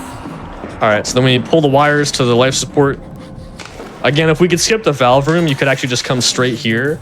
And now that we've done this, we can go to the end. Oh, I gotta make sure I get this document, actually. All right, so this is the last skip in the run. It's called Superman. Okay. Because we're gonna be jumping into a cutscene trigger over there, and it'll sort of catch us midair. It almost looks like we're flying. Oh, nice. There we go. Whoa. Yeah, because normally you're supposed to try to jump the gap to try to run back down the stairs, but then the wall rider catches you, but you can just jump into the cutscene from here. Nice. So that was on purpose. Well, the wall rider's kind of dying, right? Because Billy's... Yeah, it's, at least I think so. You'll see in a second here, it's actually going to try to attack us and make us the new hosts, now that Billy's dead. This animation cancel that button there by crouching again. Anyway, the last little cutscene before the end. So yeah, Billy's dead now, but now the wall rider is gonna attack us and make us the new hosts. How does it attack you if the person controlling it's dead? So I believe it's a collection of machines. So I think it might have the ability to act on its own as well. I'm not like 100% sure. But that's my guess, at least. I think is it can act on its own, but they can control it with a host. Someone in chat can feel free to correct me though. But that's just my guess. Interesting. It's one of those things, like I've seen this cutscene so many times, but then as soon as you say that, I'm like, that's actually a really good point. I never thought about that. It makes sense. I just watch it all the time, so I know what happens. But yeah, I mean, because whenever I watch this, is always just like, oh yeah, he attacks you and then you just leave and yeah.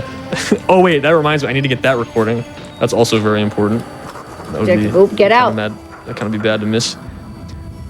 Oh yeah, it's a small thing there. Climbing over that railing skips another little cutscene. Saves like 10 seconds where you sort of stumble, kind of like this right here. We fall. His leg broken, probably. Yeah, it's not really a glitch. So the glitchless rules are kind of strict for this game. So that particular skip actually isn't allowed. I can't tell you how many times I've seen people. It's so sad. It always sucks, but like if people's runs get rejected because they don't do a glitch the whole run, and then they climb over that railing, and you're like, no, like yeah, you were so close. All right. So as soon as we hit the ground here, that's the end of the run, at least for 100%. We can double check and see if we actually got everything. I might be missing one.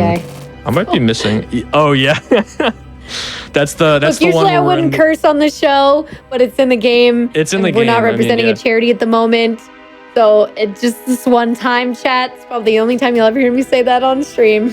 on GDQ. Exactly.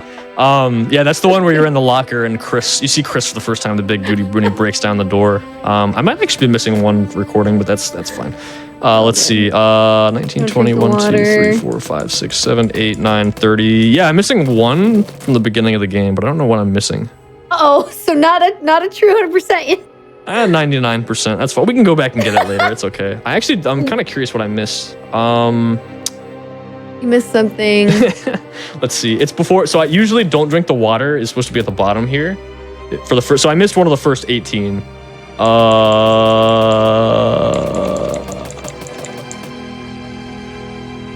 I'm trying to think like off the top of my. This always happens. It's like off the top of my head. I don't think I missed anything, but I don't know. All right. Well, let's check the documents. That's how it works.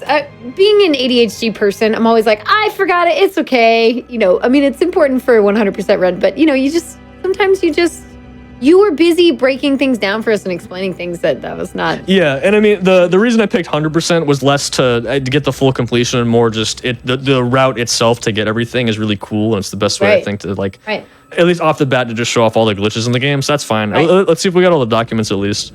For those 21, 2, 3, 4, who are here, 9, 30. Okay, we got all the documents at least. So that's good. Cool. Okay, so it's just one more recording that's missing. Yeah. So for Close those enough. Watching, just because the 99% run is about over, this is by far not the end of the show. Yes. Because there's more to show. I think, right? You said you have like some saves that you want to show of this. Yes. Plus we have a whole DLC, and there's the DLC breakdown plus the any percent for that. So we got some any percents and some extra content, which will be awesome. In the meantime, what we're gonna do is take a break, because it's like perfect timing. Unless there's anything else you want to mention real quick, up to you. I don't think so. I just remembered what I missed actually. Oh, did you? It's it's the very start of prison because I remember I did a save and quit to get rid of the collision stuff, and I forgot that you're supposed to run forward first, get a recording, and then So yeah, I missed like one recording. I can even show you which one I missed actually when we come back. Sure. Yeah. Let's do it. But so then we'll get our 100%, I guess, technically. Right. But yeah, that's all I got before the break, at least I guess.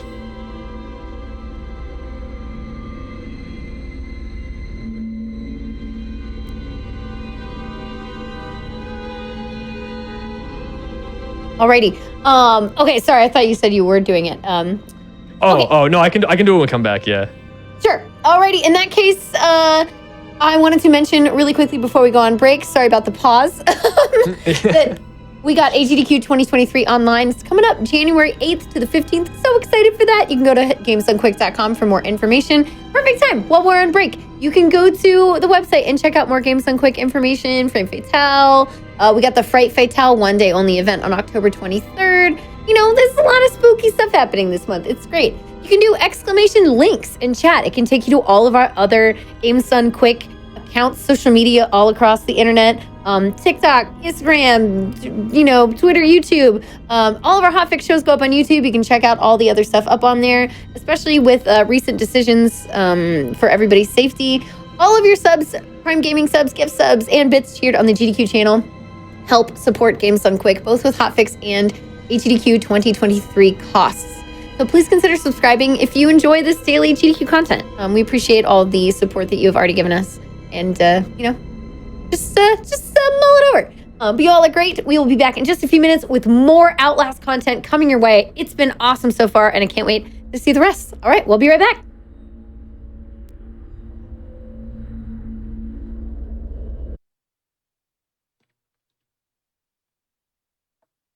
All right, everyone. Hello. We are back with more Outlast. If you all are just tuning in for the first time this evening, this is That's Never Happened Before. Hi, I'm your host, Kungfufruitcup, and we are joined by Sharkcat, who has been showing off the glitches in Outlast. We just went through the 100% category, or kind of 99%. We're wrapping up that last little bit right now, and then we're going to move into some other fun glitches you can find throughout the game. And then we're going to go into a bunch of the DLC content and see a bunch of the DLC glitches and the any percent. So tons of content left. Very, very excited.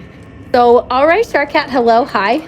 Got a nice break, nice water break, tea break. I got my tea.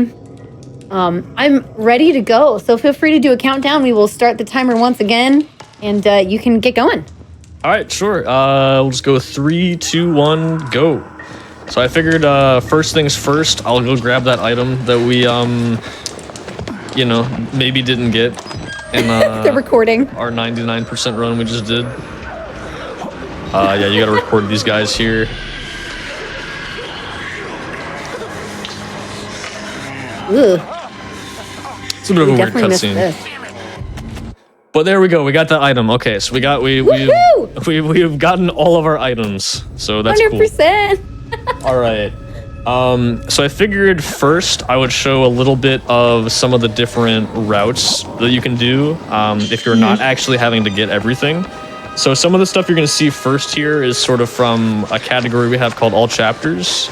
I mentioned it a little bit earlier, but basically it means you have to beat the game as fast as possible, but you need to hit a checkpoint. So you saw it just said saving in the bottom left. You need to hit one of those in each of the 8 chapters. It doesn't matter if it's the last checkpoint or somewhere in the middle. You just have to hit one of them in each, and then after that you can continue. So for some levels you got to pretty much play most of it, and in some you get the first checkpoint and then you just skip the whole level. So for admin here, I won't do the entire thing. Okay. Because we did just see some of it, but I will show you at least the first part. So if you didn't see at the very beginning of the show, there's some invisible walls here, and we can climb on top of them. Again, I can toggle the hitbox viewer thing. You can see these invisible walls, and so we can run on top of these. And instead of going left, we're gonna go right here, and this part of the wall doesn't have collision. Oh, I unloaded the level and fell. Okay, that's fine. Do it again. But we're gonna jump into the asylum in a slightly different spot this time. So for all chapters, if we're just trying to beat admin as fast as possible, all we need to do is go to the basement and restart the generator, and then go back up to the security room. So we go this way and we jump into the building here. Okay. And now we're on the bottom floor, and we're gonna do a wall ride by vaulting over this desk here. Okay. I'll explain a couple of these things just briefly again, just in case anybody else just came in. I actually did not know you could do that way. That's cool. Wow. That's never happened before, Moment? I've never done it that exact way before, so I guess so, yeah. Let's go! It happened! All right, well, I was gonna. Okay, I guess I can show it somewhere else. But yeah, basically, your hitbox is about this size. When you vault over stuff, Okay. it gets smaller, and when you stay up against walls, your hitbox maintains that small size. It's called a wall ride.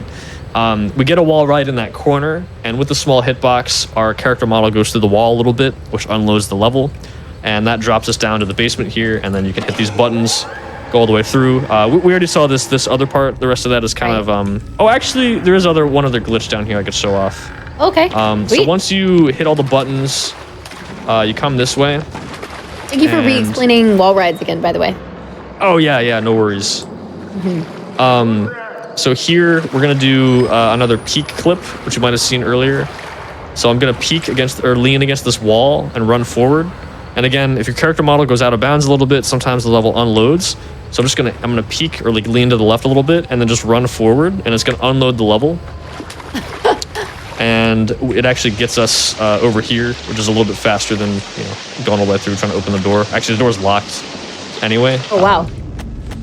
So Nice. that's a little bit of admin stuff you can do.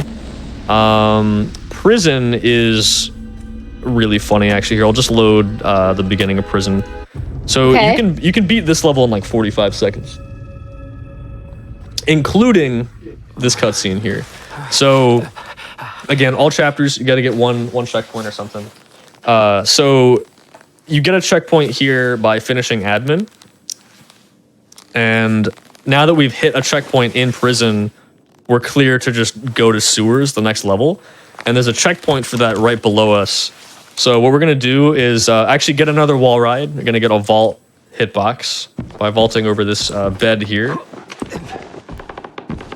And you can tell I have a wall ride. You can see when I jump in place, our character model kind of clips to the door a little bit. But you can see what I'm talking about, where the hitbox stays in the level, but our model gets like our legs kind of like pushed through a little bit. But anyway, so we're gonna do a door hop here, jump into the doors, it opens, boosts us up, and once we're up here, we can just make our way over to this part of the cell and just run forward. And you see saving, so that's that. We hit sewers, so that's it. That's it for prison. Nice. That's all you see. Oh my gosh, so fast. Oh, so this isn't related to all chapters, but it's a pretty funny glitch.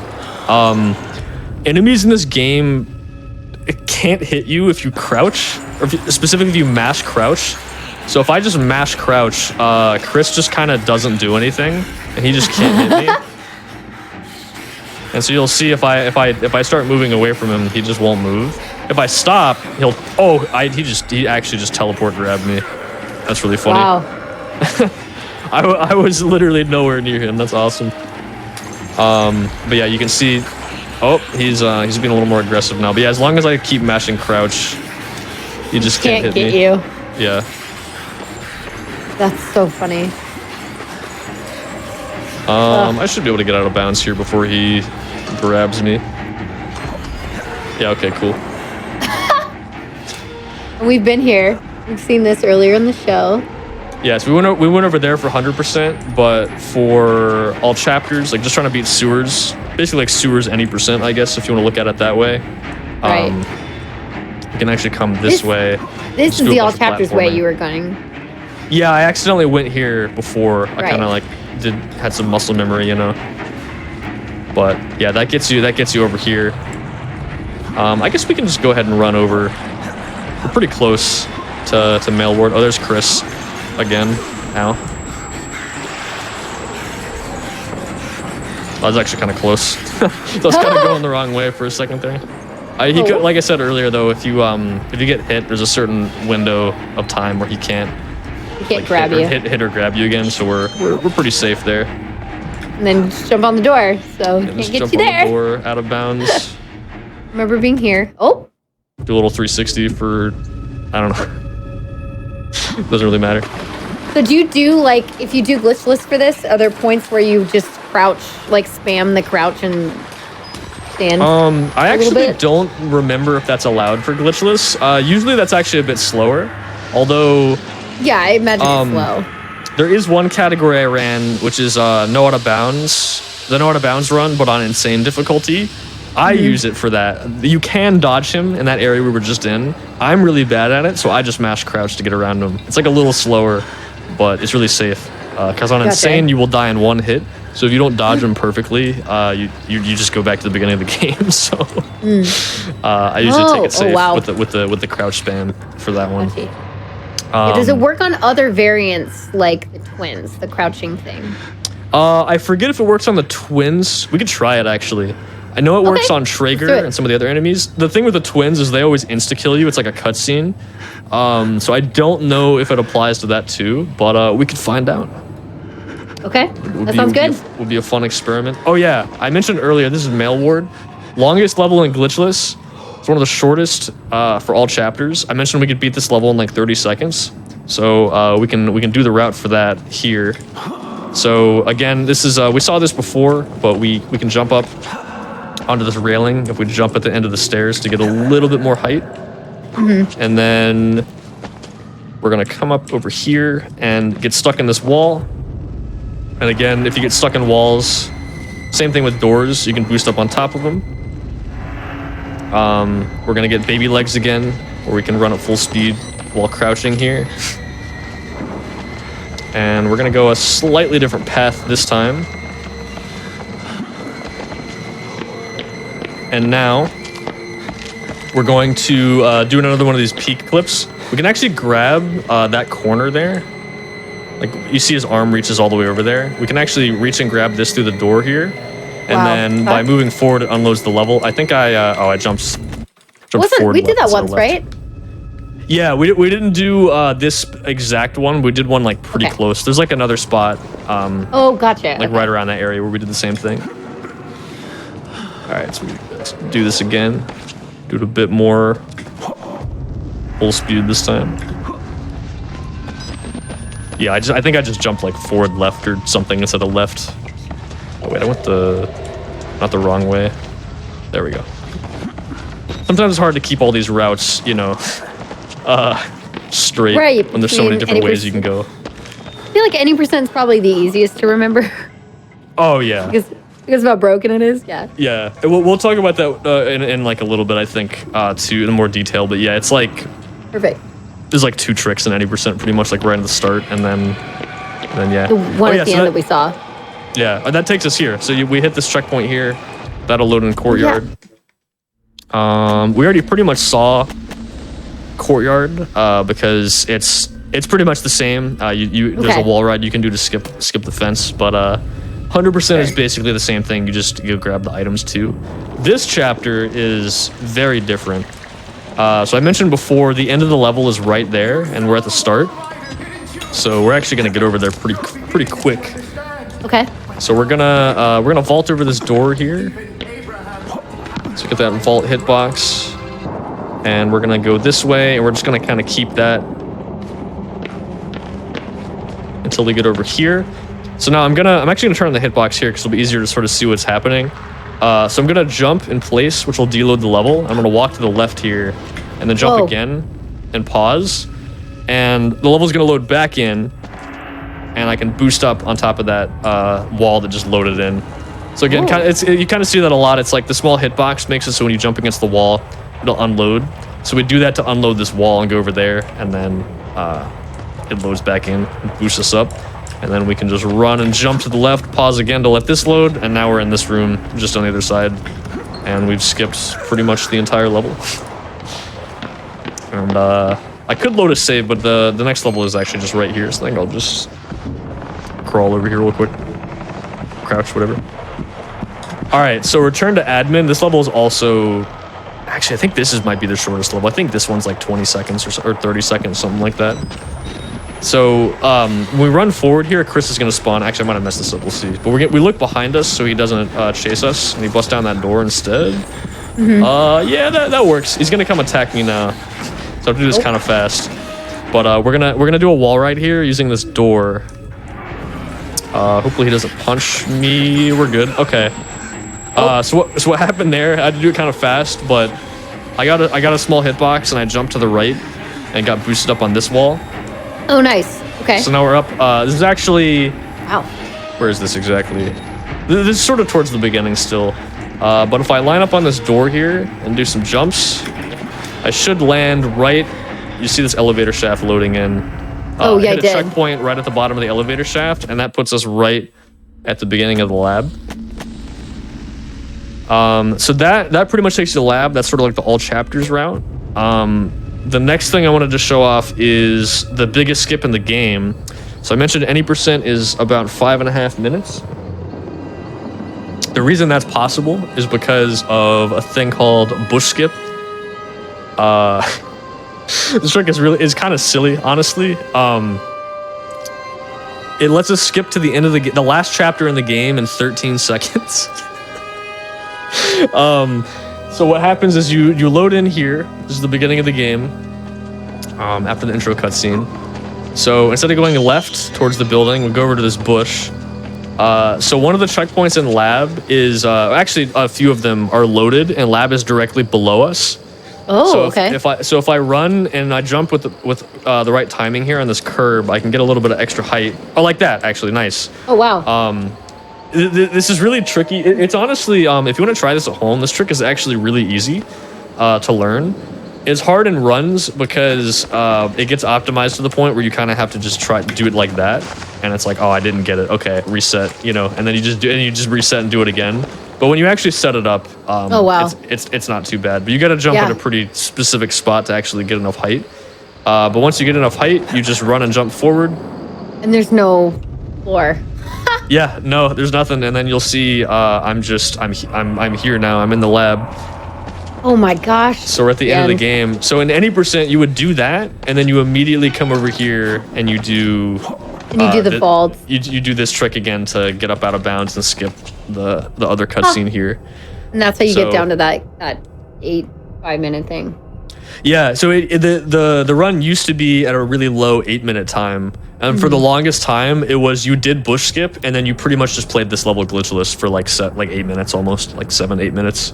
So it was kind of a meme. It's still kind of a meme because of how short it is, but I think it's cooler now because you get to skip this really slow part here as well, and you get to do at least 2 pretty cool tricks, you know, instead of just the one and then okay, yeah, you just do glitchless for 8 minutes, you know. Right. But yeah, exactly. so that's pretty cool. All right, I think this would be a good time to show off. Actually, before we show off the wheelchair thing, there's actually 2 other skips I want to show off real quick. Ooh, okay. Before, because the wheelchair thing's it would be a pretty good thing to do before we go to the DLC, I think. Before the save it for Yeah. the end of the main game. Yeah, unless there's Sounds anything good. else I can think of too. We'll do this first. So, beating this game without going out of bounds, you can still beat it in under like 40-ish minutes. I think the record's like a 36 Okay. something. So this is female ward again. This is pretty much towards the beginning. You just run through a couple rooms and get to the laundry here. We can actually still pretty much skip most of the level without going out of bounds. Again, using a wall ride. So we get a small hitbox from that door. And I'm gonna walk across these laundry machines, just so we keep that. Oh, okay. And there's actually a pretty new version of this. So we need to get through. You can't really see it from this angle, but where this table is, there's a sort of a gap that we can get Okay. through. We need to get into the other side of this wall while keeping the small hitbox. And you used to have to do kind of a weird jump onto those chairs over there. But if you have a really precise angle here, like that, he'll actually just climb up on top of it and keep the small hitbox, which is so much easier. It's so much easier. Nice. But yeah, so Perfect. that gets us, we keep the small hitbox still. And Walk we're going on to use here. it. Going to use it to fit through this gap here. Oh, wow. And that gets us on the other side of all this stuff here. And this would be kind of funny, so I'll show this too. Oh, There's a oh yeah, I should have said a warning for the jump scare, but this is a section where you are supposed to retrieve your lost camera. So this, wait, you have the camera? yeah, so this cutscene will look a little silly because I have the camera and there's the camera and I pick it up and I get it back again. Oh, hey, there it is. Even though I already had it. So that's female ward skip. Let's see, this should be the right save. So similar thing with return to admin. We can actually skip a lot of this without going out of bounds also. So Okay. Yes, I'm supposed to tell you. The key to the House of Cards again, is in the theater, behind the doing a wall ride here. behind the light. Wall This wall time- riding makes this game what it is, huh? Yeah, it really does. Here we're using it to fit through this small gap like this. Right. And then we're gonna do some platforming here to get on top of this this railing here. And the reason this is cool is because normally in glitchless you'd come up the staircase and right around here there's a trigger to make a guy lock that door over there, and then you got to go over this way, go all the way around this pretty long detour. But by jumping Okay. over the railing, we can dodge that Oh, nice. and come Unlock. into here. And we can actually do this trick, like I mentioned with the door again, where we make it lose all its collision. Oh, right. Now we're back And- here. Yeah, so for no out of bounds, we can actually still skip this whole cutscene because we just pick up the key there, and then We will join the wall. we can back up and we'll be able to just walk straight through this door again, What's up, dude? and that just skips the whole cutscene. And since we have the key, we don't have to go. Normally, got to go that way to the right. We're gonna go back to the left again because this door is still unlocked, and you'd be able to just get in the elevator, use the key, and that just takes you down to the lab, sort of the normal way. So funny. Okay. But yeah, it's pretty cool. Ah. I just remembered actually before, again, I'm just trying to knock out all the really like small things before we do that, because the wheelchair thing is pretty funny and it'll take a little bit to set up. So if I can get over here, I mentioned you can run on ledges. This is kind of a small Right. thing, but a pretty cool one you could do for no out of bounds usually. So this actually is a lot more useful in Outlast 2, I would say. and they're usually a bit more, you know, like they're a bit more curved paths and that kind of thing. But this one's pretty straightforward. So if I look behind me while I run, it'll prevent him from going into this shimmy animation here. And so you can actually just run straight across the ledge if you just look behind you.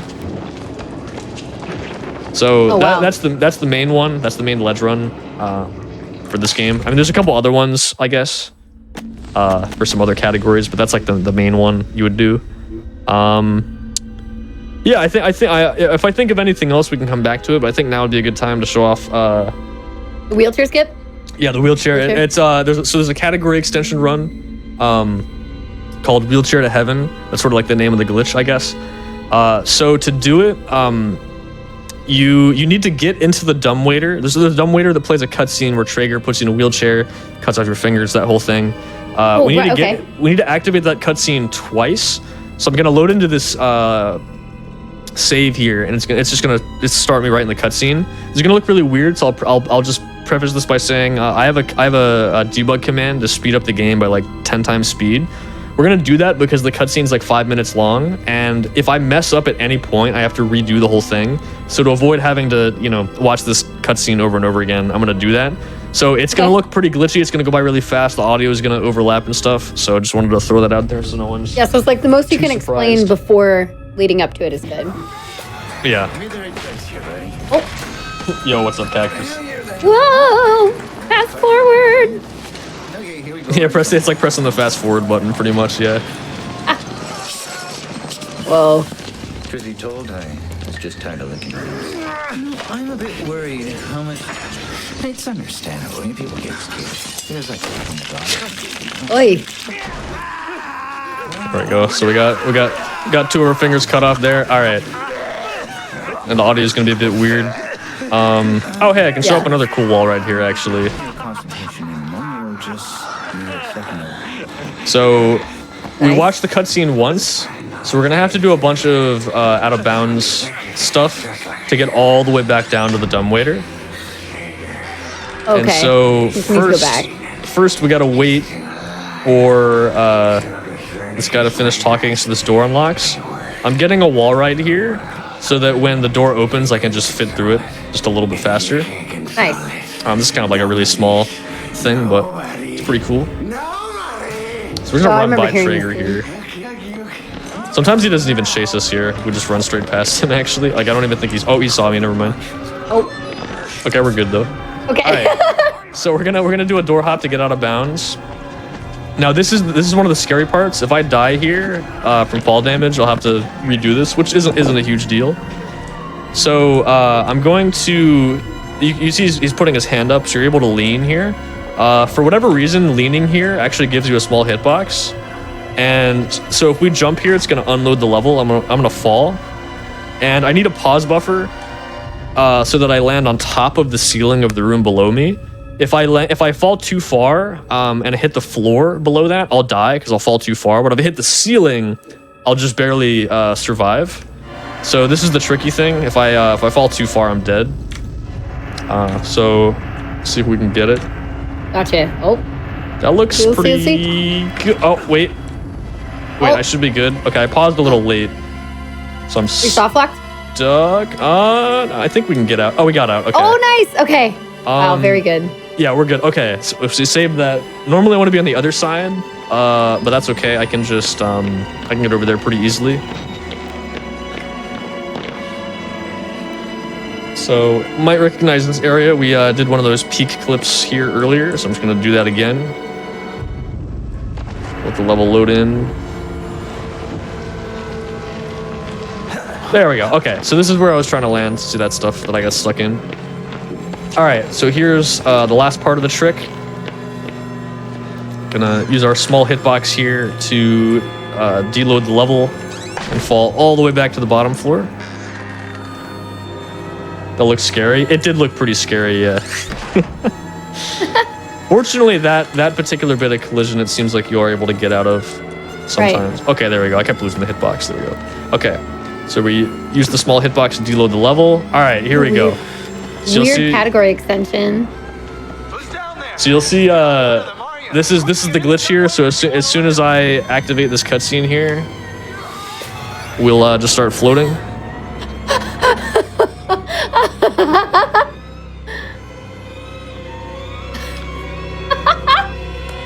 There's Traeger, and then it just zooms us back down, and then we kind of... Yeah, I think we're just chilling here now. Where are you? So we're back in the room with the dumbwaiter now. I think it's gonna play the cutscene again. He might actually like slap us again. Oh yeah, we try to wiggle out. Yeah, so it's sort of playing the cutscene. We're all the way down here. We already have our fingers cut off. He's somewhere up there, still talking. But yeah, that's pretty much it. But yeah, once you activate it again, it tries to like pull you up into the cutscene while you're in the wheelchair, but then it like pulls you back down. It's super weird. But yeah, that's wheelchair to heaven. So we actually funny. it's cool we got it first try, so we don't have to watch the cutscene again. It's pretty neat. I think now would be a good time to switch over to some of the DLC stuff. If I remember anything else from main game that I forgot to show off, I can always just jump back in. I got save files, so Awesome. That's We'll so see. funny. I love that. I love that moment so much. I'm gonna make a note of that. yeah, if anybody wants to see that again, if you go to speedrun.com, Outlast category extensions, just look for Wheelchair to Heaven. The full run, you start from the beginning of the game. I just figured I'd show off just the main glitch. Right. Because it's basically just you do a bunch of sort of 100% all chapters kind of out of bounds skips to just get to that cutscene as fast as you can. Yeah, you can also You watch it, You can and also then, yeah. see like this kind of speed run, because you said it's a category extension. We actually have a hotfix show that's centered specifically around that, so you could always like look out and like try to show that off on that show. It's called No Category Left Behind. Oh, okay. So yeah, funny. this game has a lot of really funny category extensions, like getting 10 batteries as fast as possible, dying as fast as possible. Oh my god! You should submit. It sounds perfect. That's so yeah, funny. This game would actually be good for that. Now that you mention it, yeah.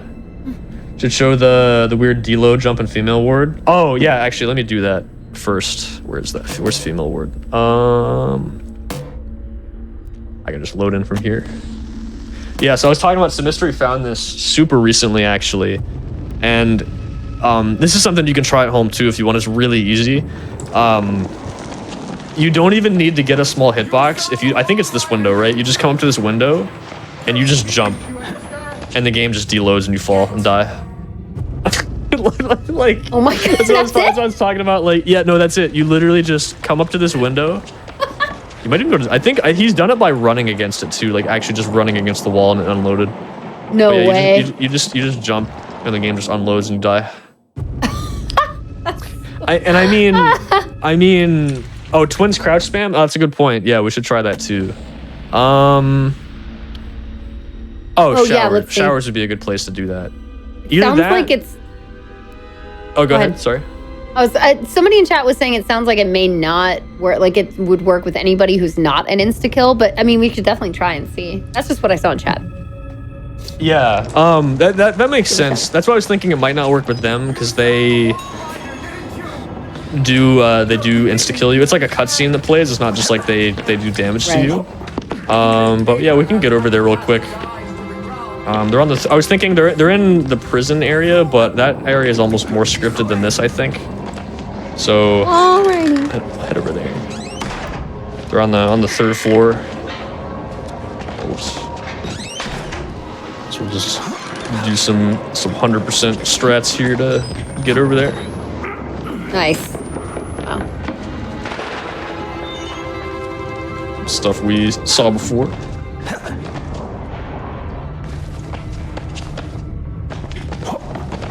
Yeah, they should be like right over here. I don't know if it'll load in. Actually, I could probably go back and hit a checkpoint here. Should be one around here. Perhaps. Oh yeah, there's one over here. If I, okay, well I didn't make the jump. Never mind. That's fine. Can you actually jump back across that? That's a good question. So while we're doing some science here, oh you can. There we go. We're Okay. experimenting right now. There we go. Get a boost up with that. It'd be so fast. Oh yeah. If you actually could do that, it would be really quick. Actually, I can talk about this real quick. Actually, this is technically not allowed in glitchless. Again, the rules are kind of strict. Okay. It's not really like a glitch, but it's a skip. You're supposed to fall through this floor here when it breaks, but if you jump, you can just skip that. It's kind of funny. But yeah, if you could, that one weird deload at the start, if you could get boosted up in the air from that, it would actually be really fast for all chapters. You wouldn't have to run all the way around. But okay, so the twins are here. So let's see. Okay, no, that's an insta kill. Okay, so that's okay. Seems so it like doesn't no. work on them. But hey, that makes sense. But yeah, that's cool. It was a good try. Like, it's a good attempt to see if that would be the case. Yeah, I was interested to see actually, because when someone mentioned it, because I remember someone else had asked me at some point, and I think I said like, oh, I don't know, but Right. it's cool to try it out. Okay, all right, let's jump in the DLC now. Oh, okay. So what happens when the DLC? Like, what is the follow up? Like, I didn't see. So at the end of the main game, it looks like you kind of get framed.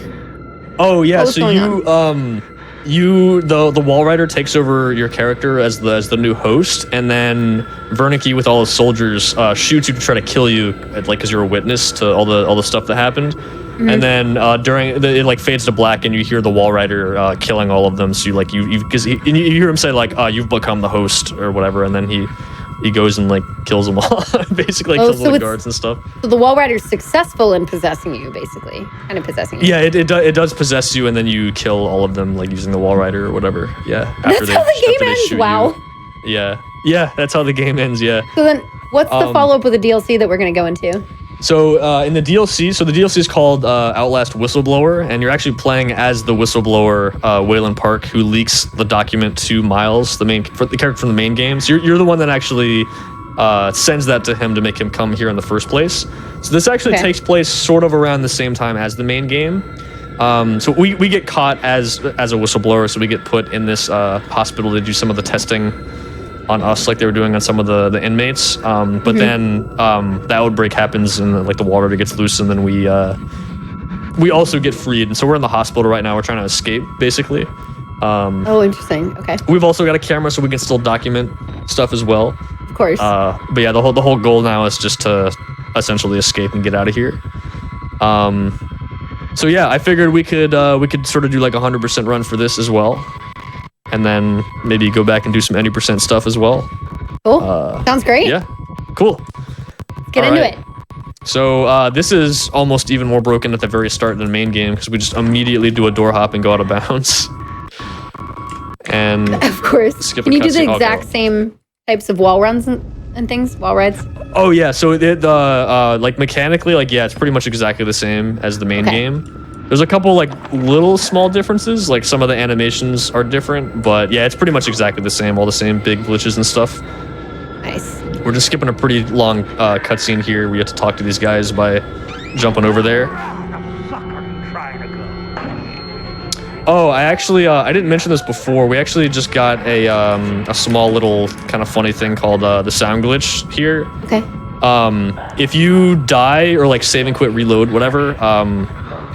Or yeah, if you save and quit, if you quit to the menu while you're taking damage, the game will be muffled, because the audio gets muffled briefly when you get hit. But if you quit to the menu, it prevents it from muffling it, I guess. So when you go back in, it's still muffled. Yeah, so until I take damage, the game audio is going to be slightly muffled here. Weird. Okay, gotcha. But that's okay. Oh yeah, so we recorded those guys talking in that vent there. And now we're gonna run over here and get another recording. We're actually gonna have a pretty cool door clip here. We're gonna make this door lose its collision. And then we're gonna record this doctor here. This inmate comes up to him and is not super happy with him, as you can see here.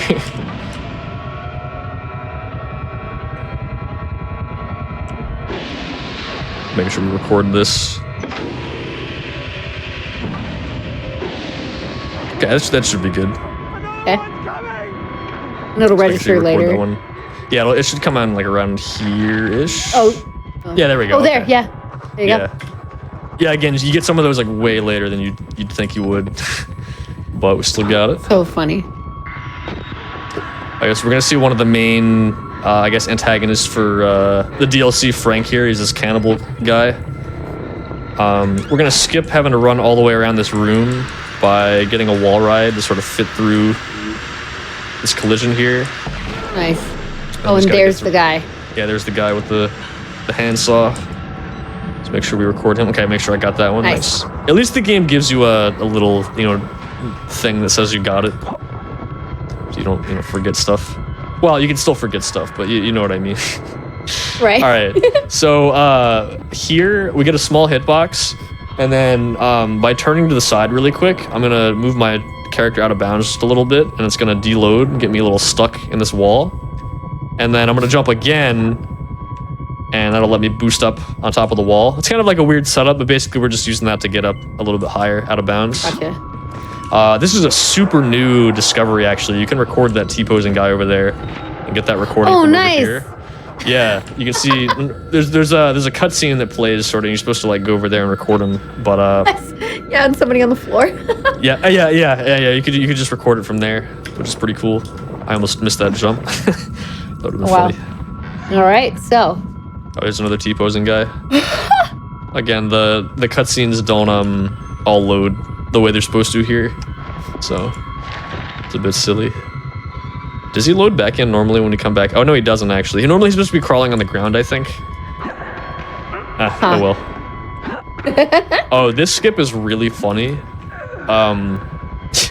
So there's a checkpoint here, and it just barely touches like outside the wall, and you can kind of just run against the wall and get the checkpoint, and that saves like half a minute climbing up that whole thing there.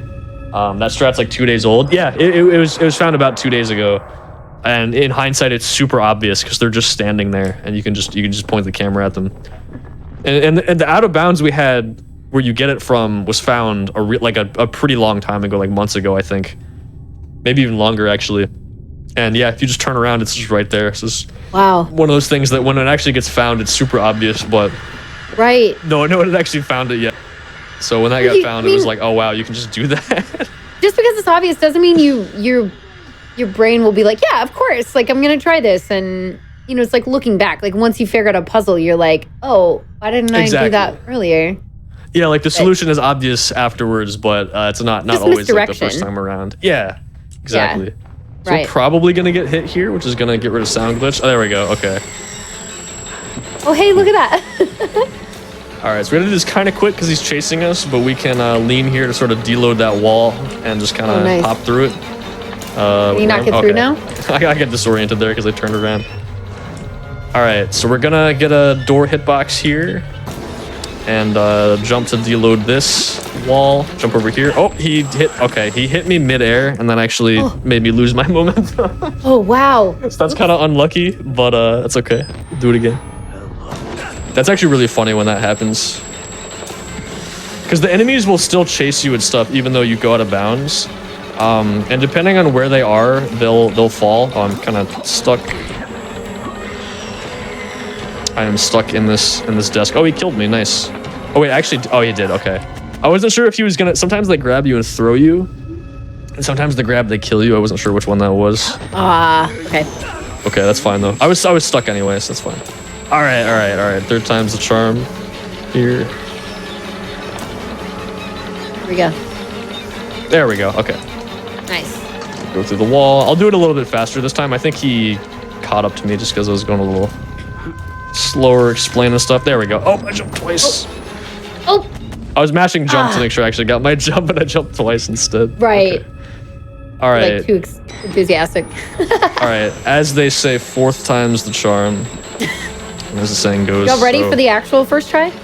Yeah, the actual first try. Yeah.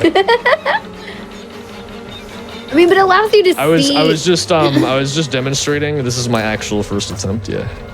Yeah, you have to like see how it all works. Exactly. Okay, so now that we've got. Okay, okay. I want to. Okay. That's an Outlast. That's just an Outlast moment. I landed on the thing on the platform, and then the level just decided to deload again. So okay. All right. That's so funny. Sometimes the game knows. Yeah, for sure. Okay. Okay, I think that time I just didn't move.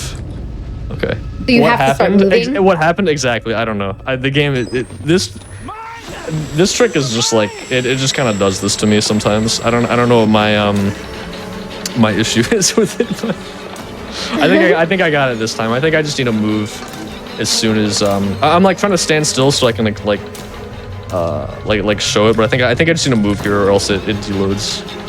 There we go. Okay, now we're. Oh yeah, I think it's just because I was standing there for too long. All right. See, now we know. Now we know for next time. All right, so we're gonna jump into this room here, this valve room. Actually, gonna save and quit because the game usually lags here. Okay. So we actually have to use that to be able to get out of this level. Well, it's not technically true, but the exit we're gonna take, we need to use that, and it's sort of along the way. Frank's just gonna chase us here. Not a huge deal. I'm actually just about to run past the area where we got that recording from Out of Bounds. I can actually show what we were recording. The T-posing one? Yeah, he won't be T-po. Actually, oh weird. Usually it's one of the inmates shoving the doctor's head in the toilet here. It's like a cutscene. Yeah, the other guy's just not here. Interesting. But yeah, that's what we record. You can't get the item now if you save and quit. Uh-oh. Wait, which one? The recording? I already got the recording though, if that's what you mean, right? The dude. Oh, that's what you mean. Yeah, because this thing doesn't work, right? Hmm. Or unless you mean, oh, you're right. There is another document. That's true. Okay.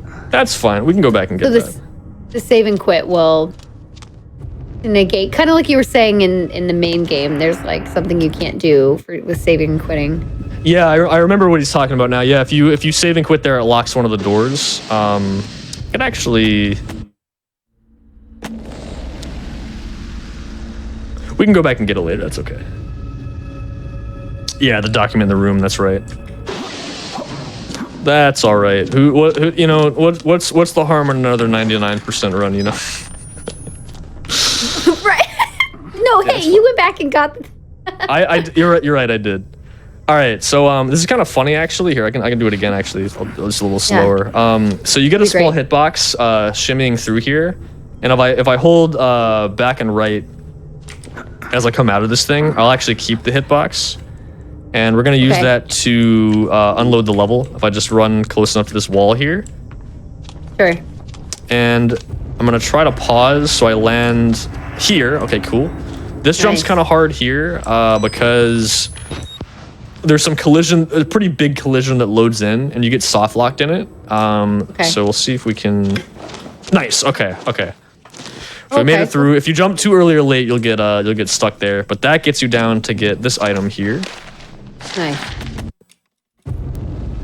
So what's the typical time for the DLC? Any percent and the DLC 100%? So any percent, the world record is 3:53, I think, sure.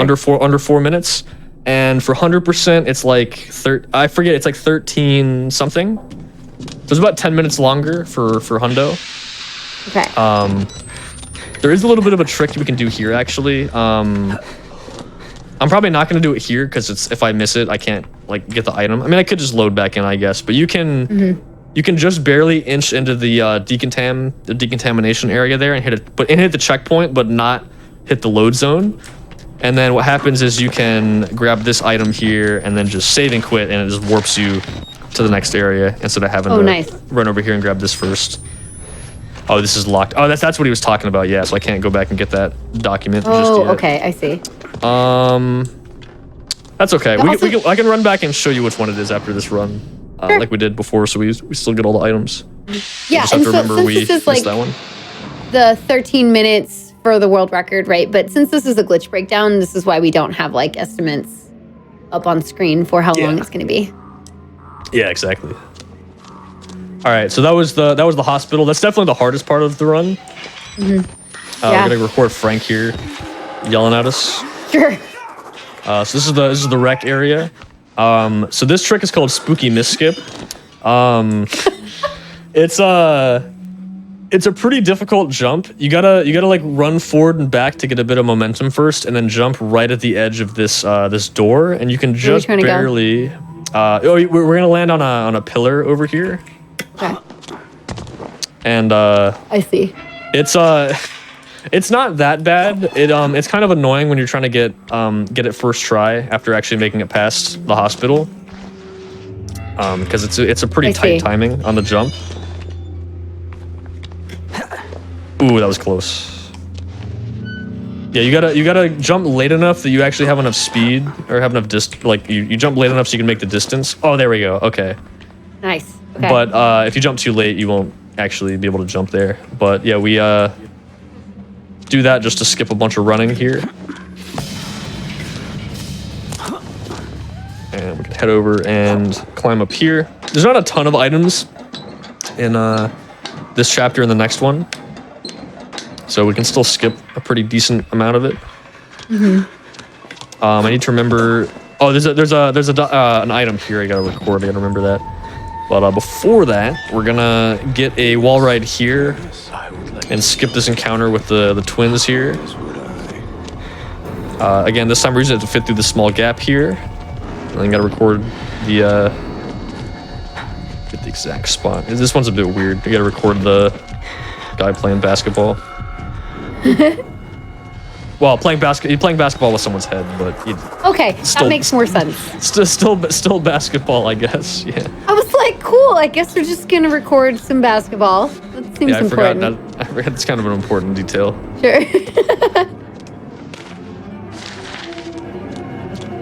All right, that's actually all the items for this area. So we're just gonna run over to the prison. We're actually gonna see a couple areas in this run that are similar, or even some rooms that are pretty much the same as the main game. We're kind of running back through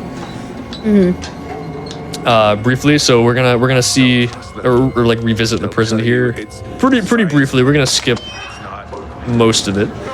There's this guy Jeremy, who is sort of, I guess, your boss, the guy that catches you being a whistleblower and sends you to the hospital in the first place to get, tested and stuff. There's a cutscene over there with a radio. If you interact with that, it'll start that. But we're going to skip that by unloading the level here. Of course. And just kind of dropping down. Oh, wait, no, hold on. Oh, that's any you forget an percent. item. No, that's any percent. We gotta go a slightly different path. Okay. To get the items. Okay, so what I meant to say was we're gonna get a wall ride and go this way and jump against this wall to deload it. Jump over here. Okay, we get stuck, so we do it again for demonstration purposes, obviously. Definitely not because we got soft locked. So now that we've demonstrated what not to do, we're gonna do it correctly this time. There we go. Okay, exactly as planned. So we're gonna record this guy here, Father Martin, and grab that document. All right, there we go. Now we've gotten all the items for prison. Pretty short level. And they're gonna talk about Chris chasing us here. We're not really gonna see him because we're just gonna run past.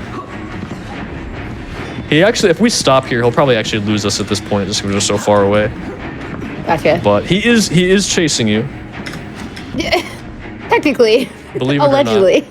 Allegedly chasing us.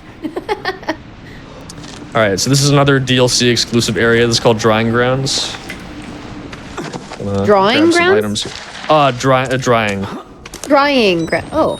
I'm actually not sure why it's called that, but that's what it's called.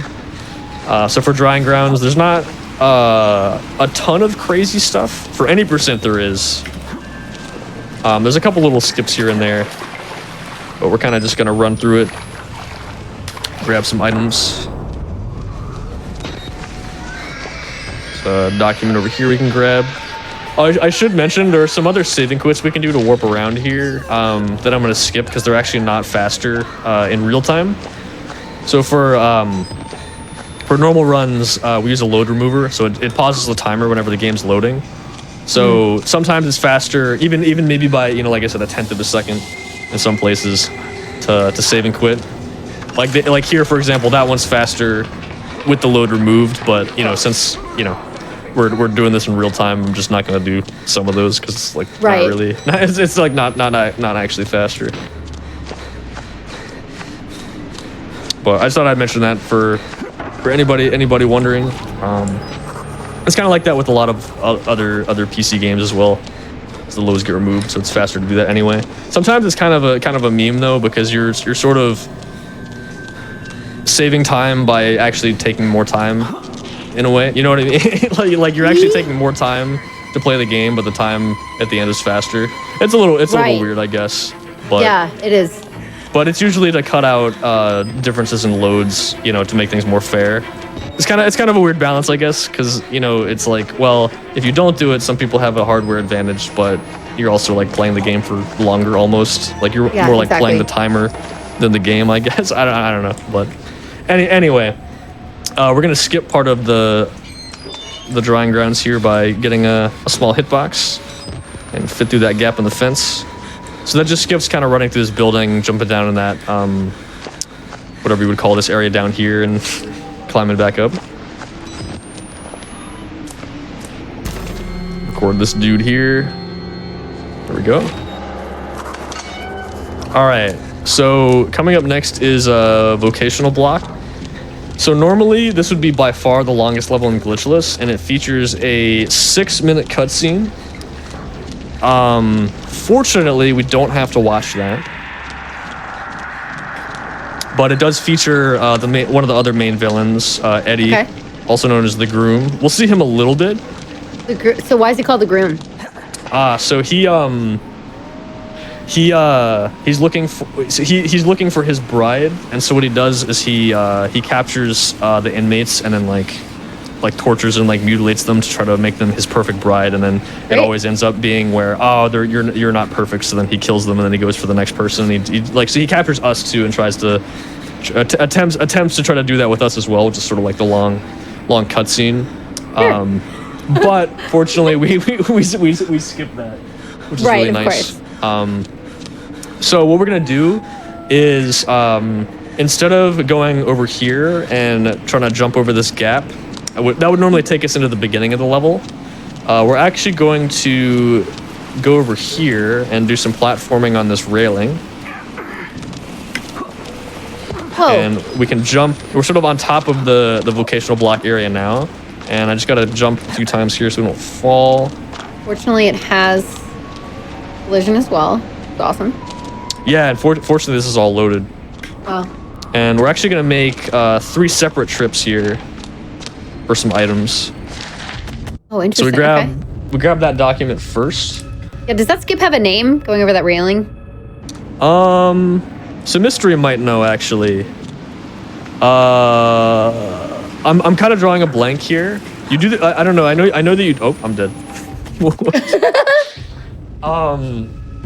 I don't know. It's kind of like vocational block. Attic skip maybe. I guess we're kind of skipping the attic area essentially. If there's an official name for this, I'm not 100% sure what it is. But yeah, basically we're skipping the whole. Well, not really skipping it because we're kind of going into the attic here, but we're skipping some cutscene and having to sort of run through it normally. Yeah, we gotta get this recording as well.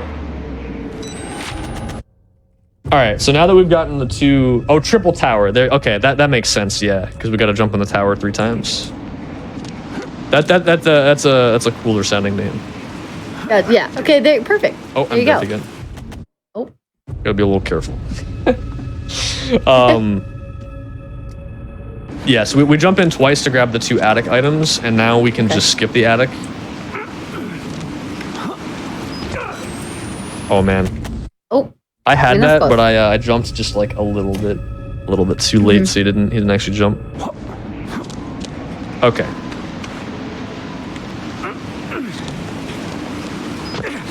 Oh wow. Okay, I think I'm jumping too far right. Let me do that again.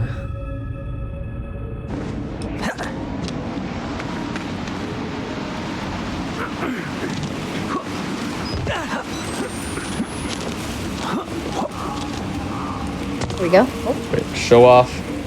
Among Us skip? Oh, I can, okay. I can do that actually. Okay. That sounds fun. That's a, okay, yeah, that's a pretty good meme. That'll be something funny to talk about actually. Awesome. Okay. So we're in sort of this area with all these like sewing machines and things, and this is where you're supposed to meet Eddie, or like the groom, for the first time. Okay. Instead, we're gonna pretty much skip all of that by, we're gonna get a vault hitbox here. It's kind of a weird angle. There we go. And with this small hitbox, I'm gonna jump to deload the level, and that'll get us to the bottom floor.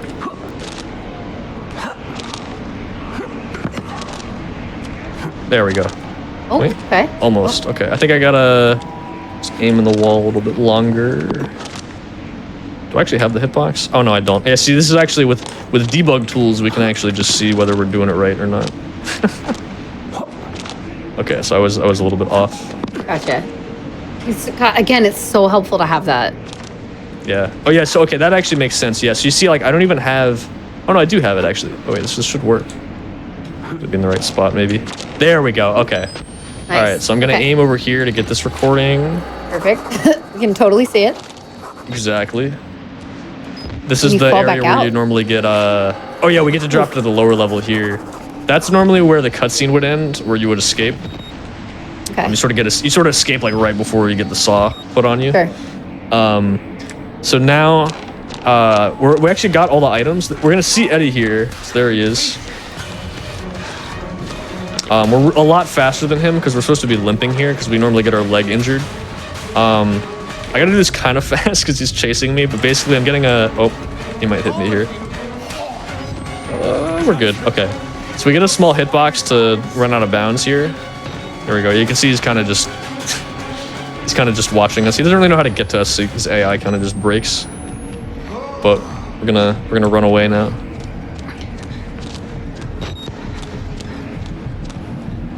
Oh wait, actually wait, that's right. We're not actually quite done with vocational block. I need to make sure. Is it this? Wait, it's this door, right? I need to make sure I do this right. I believe it's this door. We got a door clip. Okay, so I gotta get that checkpoint there. If I walk into there, I'll get a checkpoint, or it'll load me into the next level and we'll be able to come back.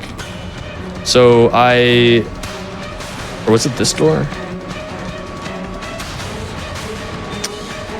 I'm gonna door clip this one too, because I forget which one it is actually off the top of my head, but one of these doors you have to make not solid on the way back, so you can actually escape.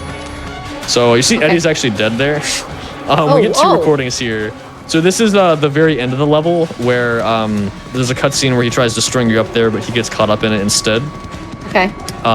So yeah, he's kind of the same thing with Traeger. Like, we just escape from Eddie, and then he's also just like dead there at the same time. And then he's just dead. Yeah. This document's always so weird to grab. Okay, there we go. All right. Okay. Oh, you don't have to? Oh, okay. I could have sworn you had to for one of them. Maybe that's no out of bounds or something. I can't remember. Anyway, get that recording of the chapel on fire. Okay. And we're gonna record these guys. We'll actually see Mail Ward's actually right over here. You can see Traeger's dead right there. Oh, wow. Let's just say he's dead. So the soldiers are coming in trying to clean up everything, and by that I mean get rid of all the witnesses. Right. So we're trying to avoid that as well. They don't actually shoot at us here, so we don't have to worry about that. But we're in exit now. So this is actually the last level for our 100% run here. Just got to grab the last few items. I did miss the one in hospital, so we can always go back for that one. And yeah, I'll show off the Among Us skip. I'll do the normal route here. Okay. Oh, sorry, what? I said I'm excited. So we're gonna do normal route and then go back and do that one. Yes. The skip. Skip, yeah. It's we can watch the cutscene just so you can see why it's a cutscene skip, and you'll see why it's called that. It's a pretty good meme, honestly. So basically, first of all, just funny note, this wall is just not solid. You can come over here normally as well in like Oh, the what? main DLC. It's actually just like they just didn't make the wall solid for some reason, and you just walk through it. So that's kind of funny. They just forgot about a wall. That's amazing. Yeah. So this is where you're supposed to exit the level normally.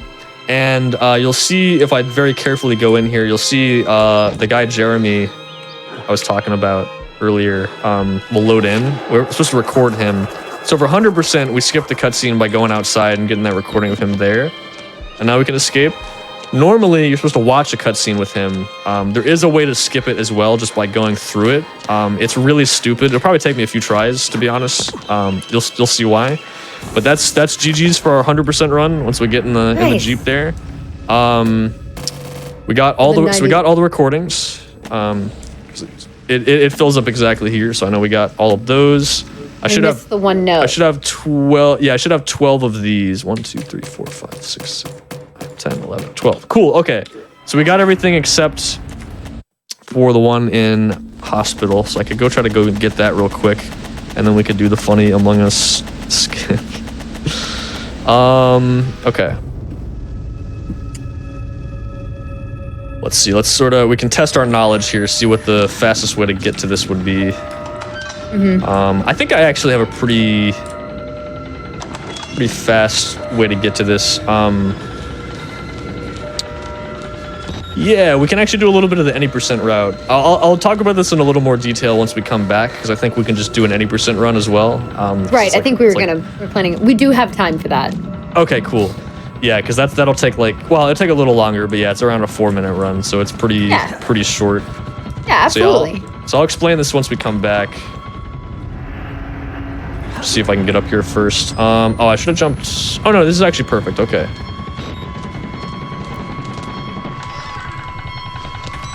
All right.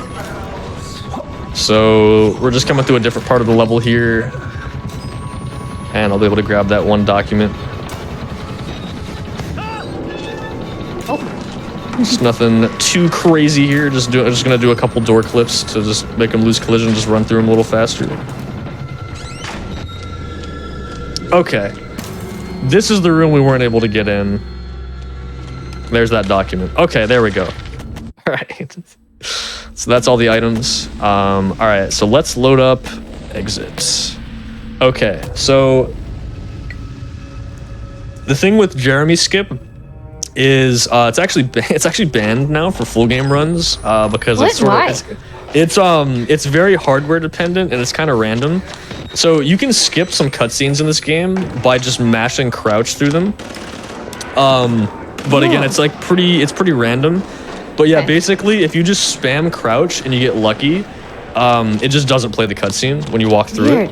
And so, it's really funny because in No Out of Bounds,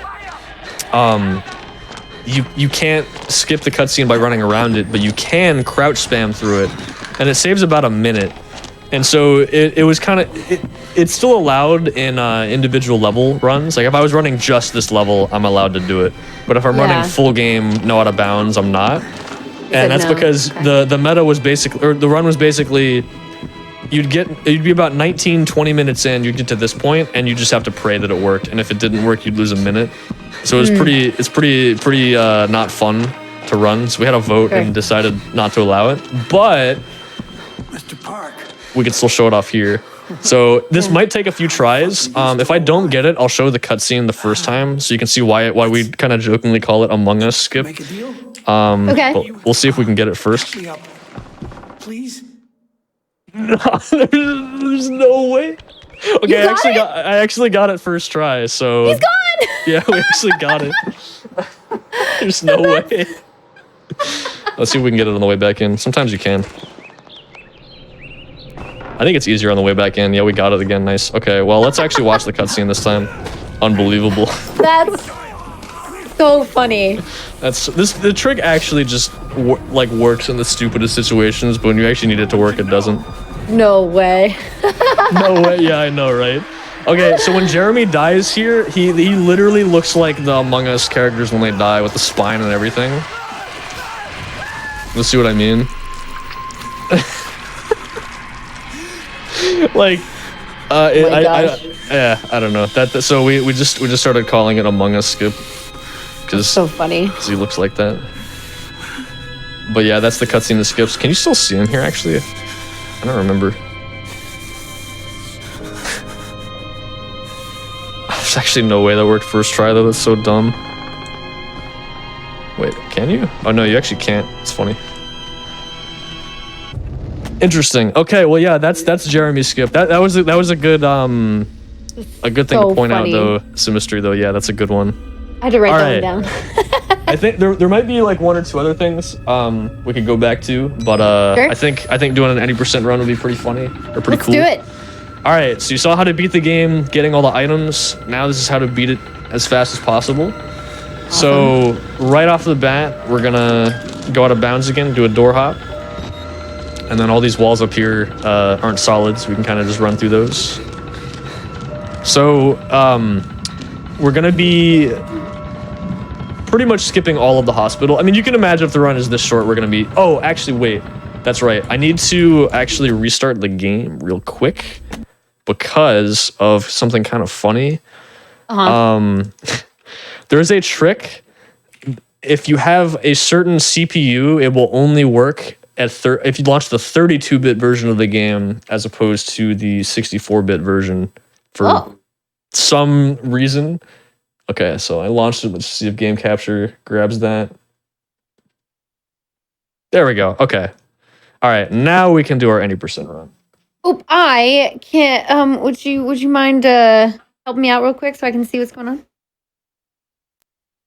It closed on my end.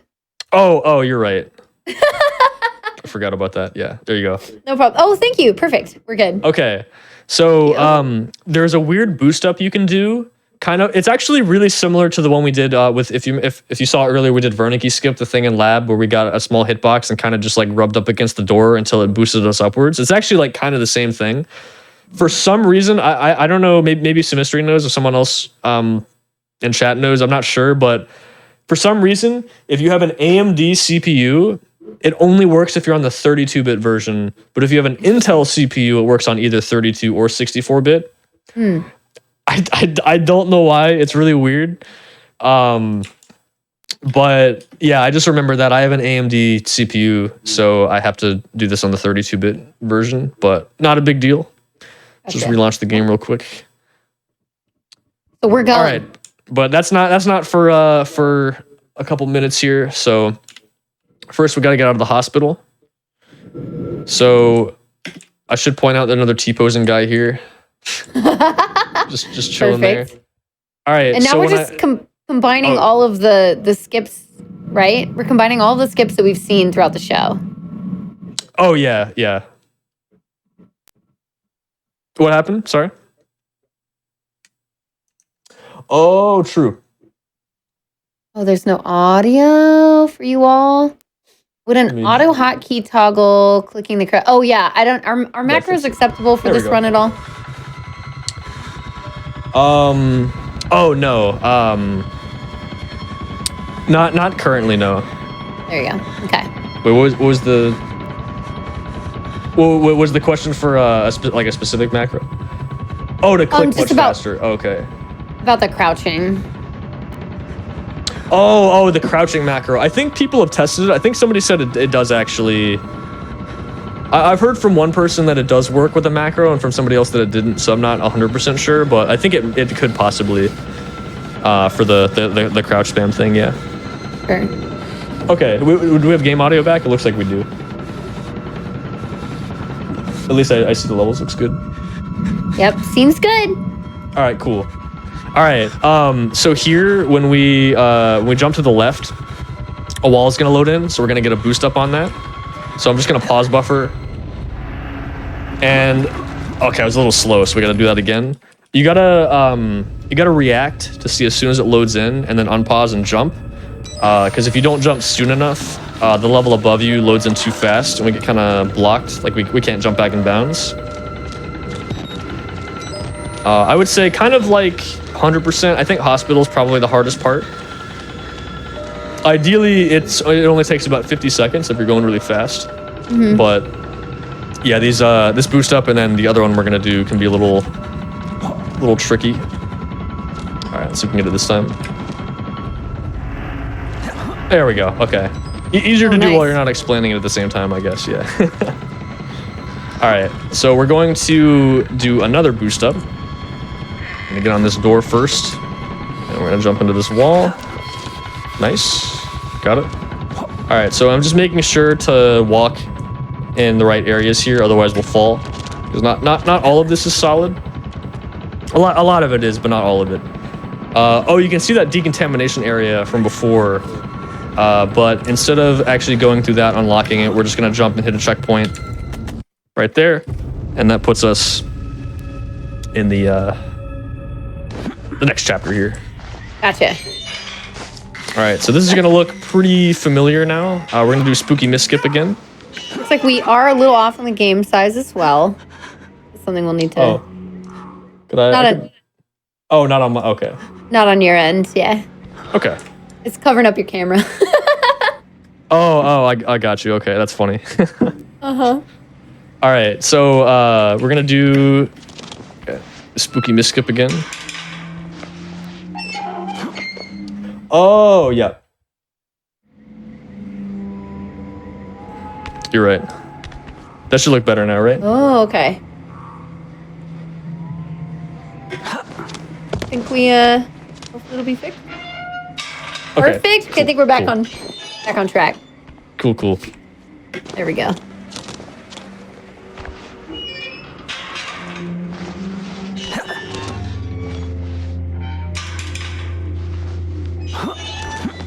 All right.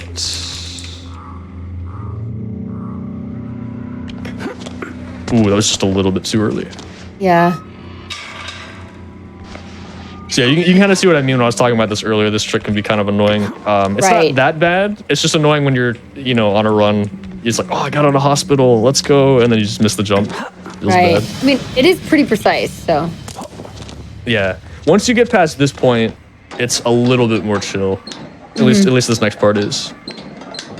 Yeah, this level is pretty much the same in 100%. It's just for Hundo, you got to go grab some extra items.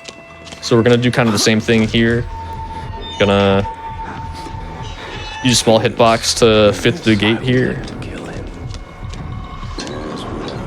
Sort of skip the basketball court area. Oh yeah, so Mystery, if there's any other sort of funny things for this or main game that I forgot, feel free to let me know. Always good. It's always really cool to see people, I mean, just from the communities, they always come in and they're like helping explain things, shout things out, like helping out the runner. I love it. I love seeing it. You all are awesome. Oh yeah, it's super cool. Yeah. Don't trust them. They'll tell you it's science. All right, so I kind of started doing this during the Hundo run. Yes. Sort of forgot. And you were like, oh, this is any percent. Yeah, this is So we're Right. gonna use the small hitbox, deload the level to get to the bottom floor. Again, skipping the Jeremy cutscene where he bashes the radio. All right. So again, Chris is gonna chase us. Not gonna be too much of a threat. All right. So here's the trick, the hardware dependent thing. The reason I needed to switch game versions here. So what I'm gonna do is I'm gonna set myself up here so I get a particular animation where he vaults over this windowsill like that. And if I hold back during the load, I'm actually gonna have a small hitbox here. So you can see Okay. I've got that vault hitbox. Oh, yeah. And so with that, I can go in this corner. That was really good, actually. This trick, again, very random. Okay. That was really fast. Nice. It's always like during marathons and things. It's always the really hard stuff that just happens to work first try, and then it's Right? the easy stuff that doesn't work. And you're like, all right, this one's coming up. It's like an easy thing. Oh, I got to do it again. And then. Yeah. I honestly still can't believe that and Jeremy skip worked really well. If I tried to show Jet Engine, I haven't. Would a good way to do that be? I'm trying to think. Yeah, that was really good. Yeah. Oh yeah, so I could mention that briefly. Yeah, there's a thing called Jet Engine where in admin, if Chris gets stuck in a wall, it will it'll be really, really loud. Like, it just makes this really loud buzzing sound. I don't know if there's a way to get it super, super consistently, but there is actually kind of a funny thing that happens even when you like attempt it, I guess. So we could probably do that too. All right, so we're gonna finish this up first. So this puts us that boost up. This basically skips all of the drying grounds chapter and the vocational block chapter, because this is right at the end of vocational block. And once we go through here, we'll just be in exit. So now we're at the last chapter of the run already. Wow. Wow. My gosh. Yeah. I want to say that was fast. Yeah, I mean it's pretty crazy that you can beat the DLC in under 4 minutes. I mean, the fact that you beat the main game in under 6 minutes is also kind of ridiculous too, that they're both around the same length like that.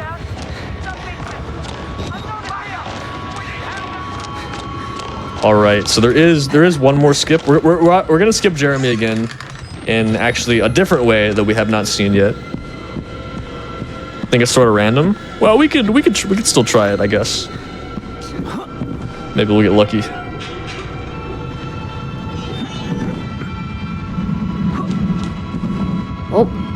Oh yeah, I should explain. Yeah, I did a door hop to jump over here.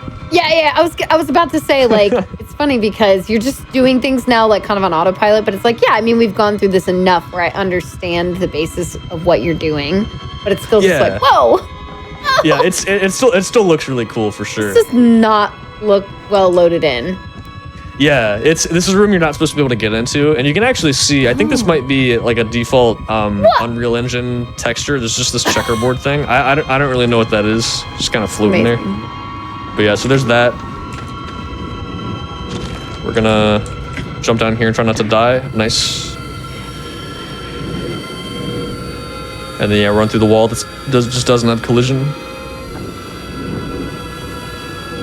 A debug wall out of bounds in this room. Oh yeah, that's the debug wall. And here we go. Yeah, and there we go. Yeah, that's the DLC again, but faster. That's perfect. I love it. All right. We could try to get the jet engine glitch. I'm down for it. If you got, if you have anything else quick you want to show. Cool. Yeah, let's do it. Okay. Sounds good to me. Take us through it. Oh, Unreal default. Yeah. I think that sounds right. It's like a default texture. All right. So even if we don't get, oh, sorry, what? Is this back? This isn't the DLC. This looks like the original. Oh yeah. There's a. We're gonna try to get a glitch with Chris here. Okay. Well, it'll look glitchy either way, but whether we get the jet engine, like the loud sound part, we'll have to see. Okay. That's not really what I meant to do. That works. Okay. I was just trying to get back in the building here. That's pretty fast. Insane spooky misskip. I actually don't know that one. I've done it like once. Oh, we could do the insane prison skip actually though. That'd be pretty cool. Okay. We're back in the regular game and not in the DLC, right? Oh yes, yeah. I should mention that. Yeah, we're back in main game. We're back in the first chapter again in admin. Okay. So basically, Chris gets stuck on a wall. It just makes this really loud buzzing sound that's super loud. And it happens sometimes in 100% because when you try to drop down to the basement, he, for some reason, he gets kind of duplicated. Like there's like a second version of him that gets stuck up here. And if he gets stuck on a wall when the level deloads, he'll just kind of like stay there. So I'll see if I can get it. I'm going to try to go a little bit slower than I normally would maybe. Okay. Because I think you don't normally get it. I mean, I don't know. It's hard to say. Sometimes it just happens. I don't know. Let's see.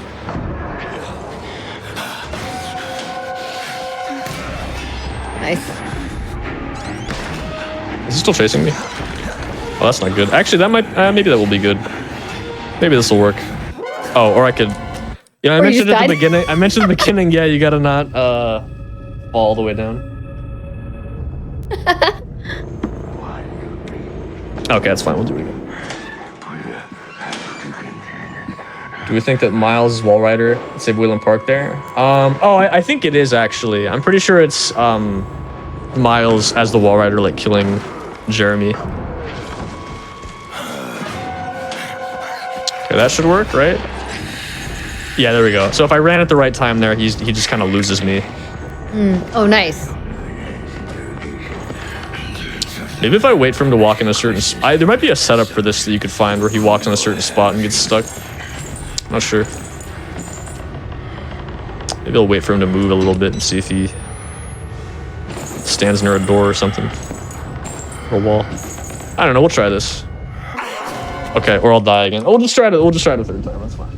Again, like it's always the easy stuff. Like this part's really not that hard. Yeah, that's okay. These things creep up on you. The more you speedrun, the more you're like, why am I suddenly not doing this easy thing very well? But I got the really, really hard thing I was working on, no problem. Like in those, and it goes back and forth. Oh yeah, no, it's just kind of funny how that works out. Right.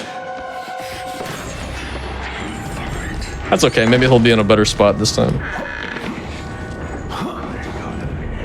There we go. I just had to walk a little more that way. Nice. All right. So we gotta sort of do the rest of the 100% route here so we can get back up there. Okay. So we may or may not actually get the jet engine part, but we will still see him just kind of, most likely he should still be just standing up there and like just like not attacking us. So we'll see. Look more right. Yeah, I think I was just off a little bit.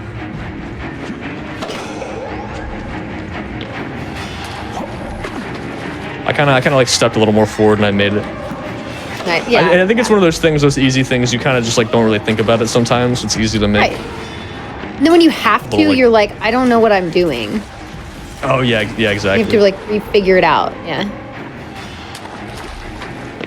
All right, let's see what we got up here.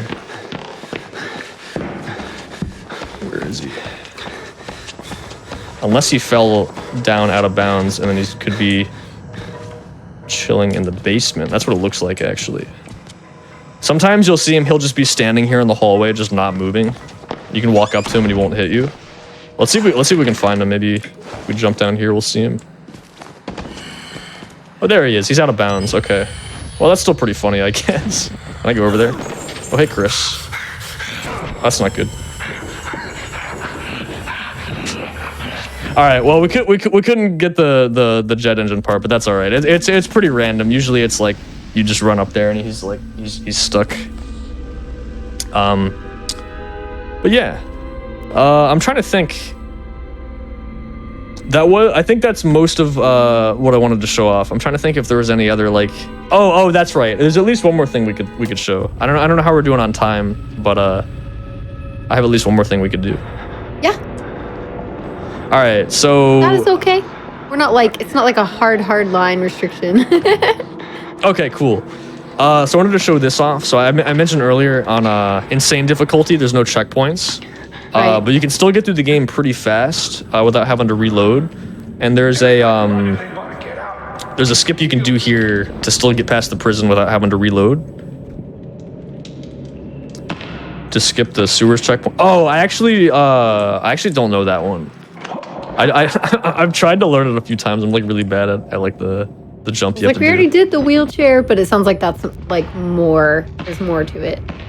Oh yeah, there's because if you were starting like a wheelchair to heaven run from the begin like to submit, you'd have to like start from the beginning of the game. Mm-hmm. So you can actually jump from admin to sewers. You don't even have to go to prison first. There's a jump you can do. I'm really bad at it. I always miss the checkpoint. But yeah, you can do that. You skip to the sewers right away, and then you do like you just kind of skip sewers then, and then you get in the dumbwaiter and then do all the stuff we did with the flying through the air. Mm-hmm. Gotcha. Okay, gotcha. All right. So what we're gonna do here is we're gonna fall down here. I need to make sure this guy. Oh, he's not in our way. Okay. So when I drop back here. If this guy is right in front of me, he will just block me. But he did not do that. Actually, maybe he did. Shouldn't have said anything. Is he gonna block me? Oh no, okay, we made it. Nice. Nice. Okay. That's really cool because actually we're not insane, so it doesn't matter, but if you fall too far and insane there without reloading, the game just loads infinitely and just like soft locks. Oh, okay. But yeah, there we go. I actually will get another infinite load if I walk over there. So that actually gets us all the way to the beginning of sewers. You walk over here. So it loads in. What difficulty do you usually play on? We play on normal, which is the easiest. It actually doesn't really make that much of a difference. Enemies do like a little bit more damage to you on hard. On Nightmare, some of them will kill you in one hit, like Chris. But it doesn't matter that much. We do have some categories for Insane, which is basically just Nightmare, but there's no checkpoints. So it's a lot of the enemies kill you in one hit. You have less batteries. That's pretty much it with the difficulties though. For the most part. And since we're here, there's actually one more little thing you can do as well. So you can get a vault hitbox here, which you can see. And then nice. Wow. You can actually, if you crouch, I didn't mention this before, if you crouch, your hitbox actually gets a little smaller, but he doesn't actually crouch till your hitbox goes back to the biggest size. So you can actually fit with this hitbox sort of on the side of this crawl space, and you can just run straight through it instead of having to sort of crawl through it slowly normally like this. Oh, nice. It doesn't save too much, but it's like a little cool. It's cool. Again, there's like a lot of little facets that happen like with different hitbox sizes and all kinds of things in this game. It's awesome. Yeah. Yeah, I think that's pretty much it. For me at least. There's maybe a couple other little things but I can't remember off the top of my head. But I mean, there's all kinds of crazy stuff you can do in this game. So, if there's any other, if you want to see any more crazy stuff like this, like I said, the category extensions page has a lot of really cool runs with some weird strats you would only see in like some niche run, So. Yeah. Plus, I'm sure people could always come into your stream and ask you about it, which we will get to that in just a moment about where to find you and everything. Yeah, exactly. All right, awesome. Well, I really appreciate you coming back on the show. It's been great having you back, showing off Outlast. This was very cool to see. What I learned today is that doors can break everything. Oh, yeah, absolutely. Doors break everything, and hitboxes matter. Hitboxes are very important. That was really cool, though. I loved being able to see right away when you're able to show the invisible walls and how you kind of walk on those, and that really helped for understanding that. Plus, especially the hitbox sizing was incredibly helpful for seeing the way that you're able to then jump out of bounds and why you're able to be able to clip in and out of things. So that was super cool. Really appreciate having that. It's great having these kinds of tools, especially in speedrunning, being able to show, here's the frame rate and why this changes and how this affects it. And, here's the size of your hitbox and why then you can fit, through here when you couldn't normally, and all of that. So really appreciate you showing us all of this, being able to utilize these tools and getting us through Outlast. I don't know. I wasn't scared. I don't know about you all. I think I would not handle this game well at all normally and would be very, very stressed. But instead, I had a blast watching through all of this. Yeah, I'm really glad you enjoyed. Yeah, it's always a blast showing off this game. It's always really cool when horror games like this, you can just kind of blow them open, play them completely different than you normally would. Yeah, absolutely. So, Agreed. And again, it's it's just taking it and putting, especially scary games in these kind of contexts, it just takes the fear out of it, which I know is one of the draws to playing these games in the first place. You want to be scared, but it just makes it really interesting it just shows it off in a whole new light. So, great. It's awesome having that on here. And we'll get some more scary content throughout this month. You all can check out all on GDQ Hotfix. Fright Fatale is the one-day event on October 23rd. We got dark, scary, or horror-themed speedruns from the Fright Fatale community. You can do exclamation fright in chat if you want to learn more about that. You can also do exclamation links in chat if you want to look at more of the GDQ social media stuff. Tomorrow we have random number generation followed by aimbot. So that's randomizers and first-person shooters, and that's starting at 7 p.m. Eastern, like usual during the weekdays for GDQ Hotfix content. What else? Thank you all for your support. If you want to check out more of our shows, you're I'm not tired yet. I'm not ready for bed. I want to watch more GDQ. You can go to our YouTube channel and watch some of our previous Hotfix shows. You can watch old That's Never Happened Befores. You can check out the last time Shark Hat was on and the Dead Space breakdown. That was awesome. You can go watch that. But yeah, and then we got AGDQ coming up in January. So all kinds of awesome things coming up that we have to share. Like there's content everywhere from GDQ, which is amazing. And speaking of content that you can watch, Sharkat, where can we find you? What are you working on? What's coming up? Tell us everything that you do and where we can see all of that. Yeah, you can find me Sharkat87 on both YouTube and Twitch. I run this game, and I run both Outlast games and the Dead Space trilogy mostly, but I run all kinds of stuff. I've been doing a lot of actually this game recently, running some of the more glitchless categories, doing some other stuff I hadn't ran before. Was doing some Dead Space 2 recently. Gonna be getting back to that pretty soon. My PC actually broke. I'm using my brother's today. He was nice enough to lend me that for the GDQ stream. But once I get that fixed, I will be back on Twitch doing some more runs of this and Dead Space and stuff. If you want to come check that out, that's where I'll be. Like, I hope that's quick. You were super awesome to like get a PC and be available to be on the show today. We were really excited about that. So yeah, it was great being on the show.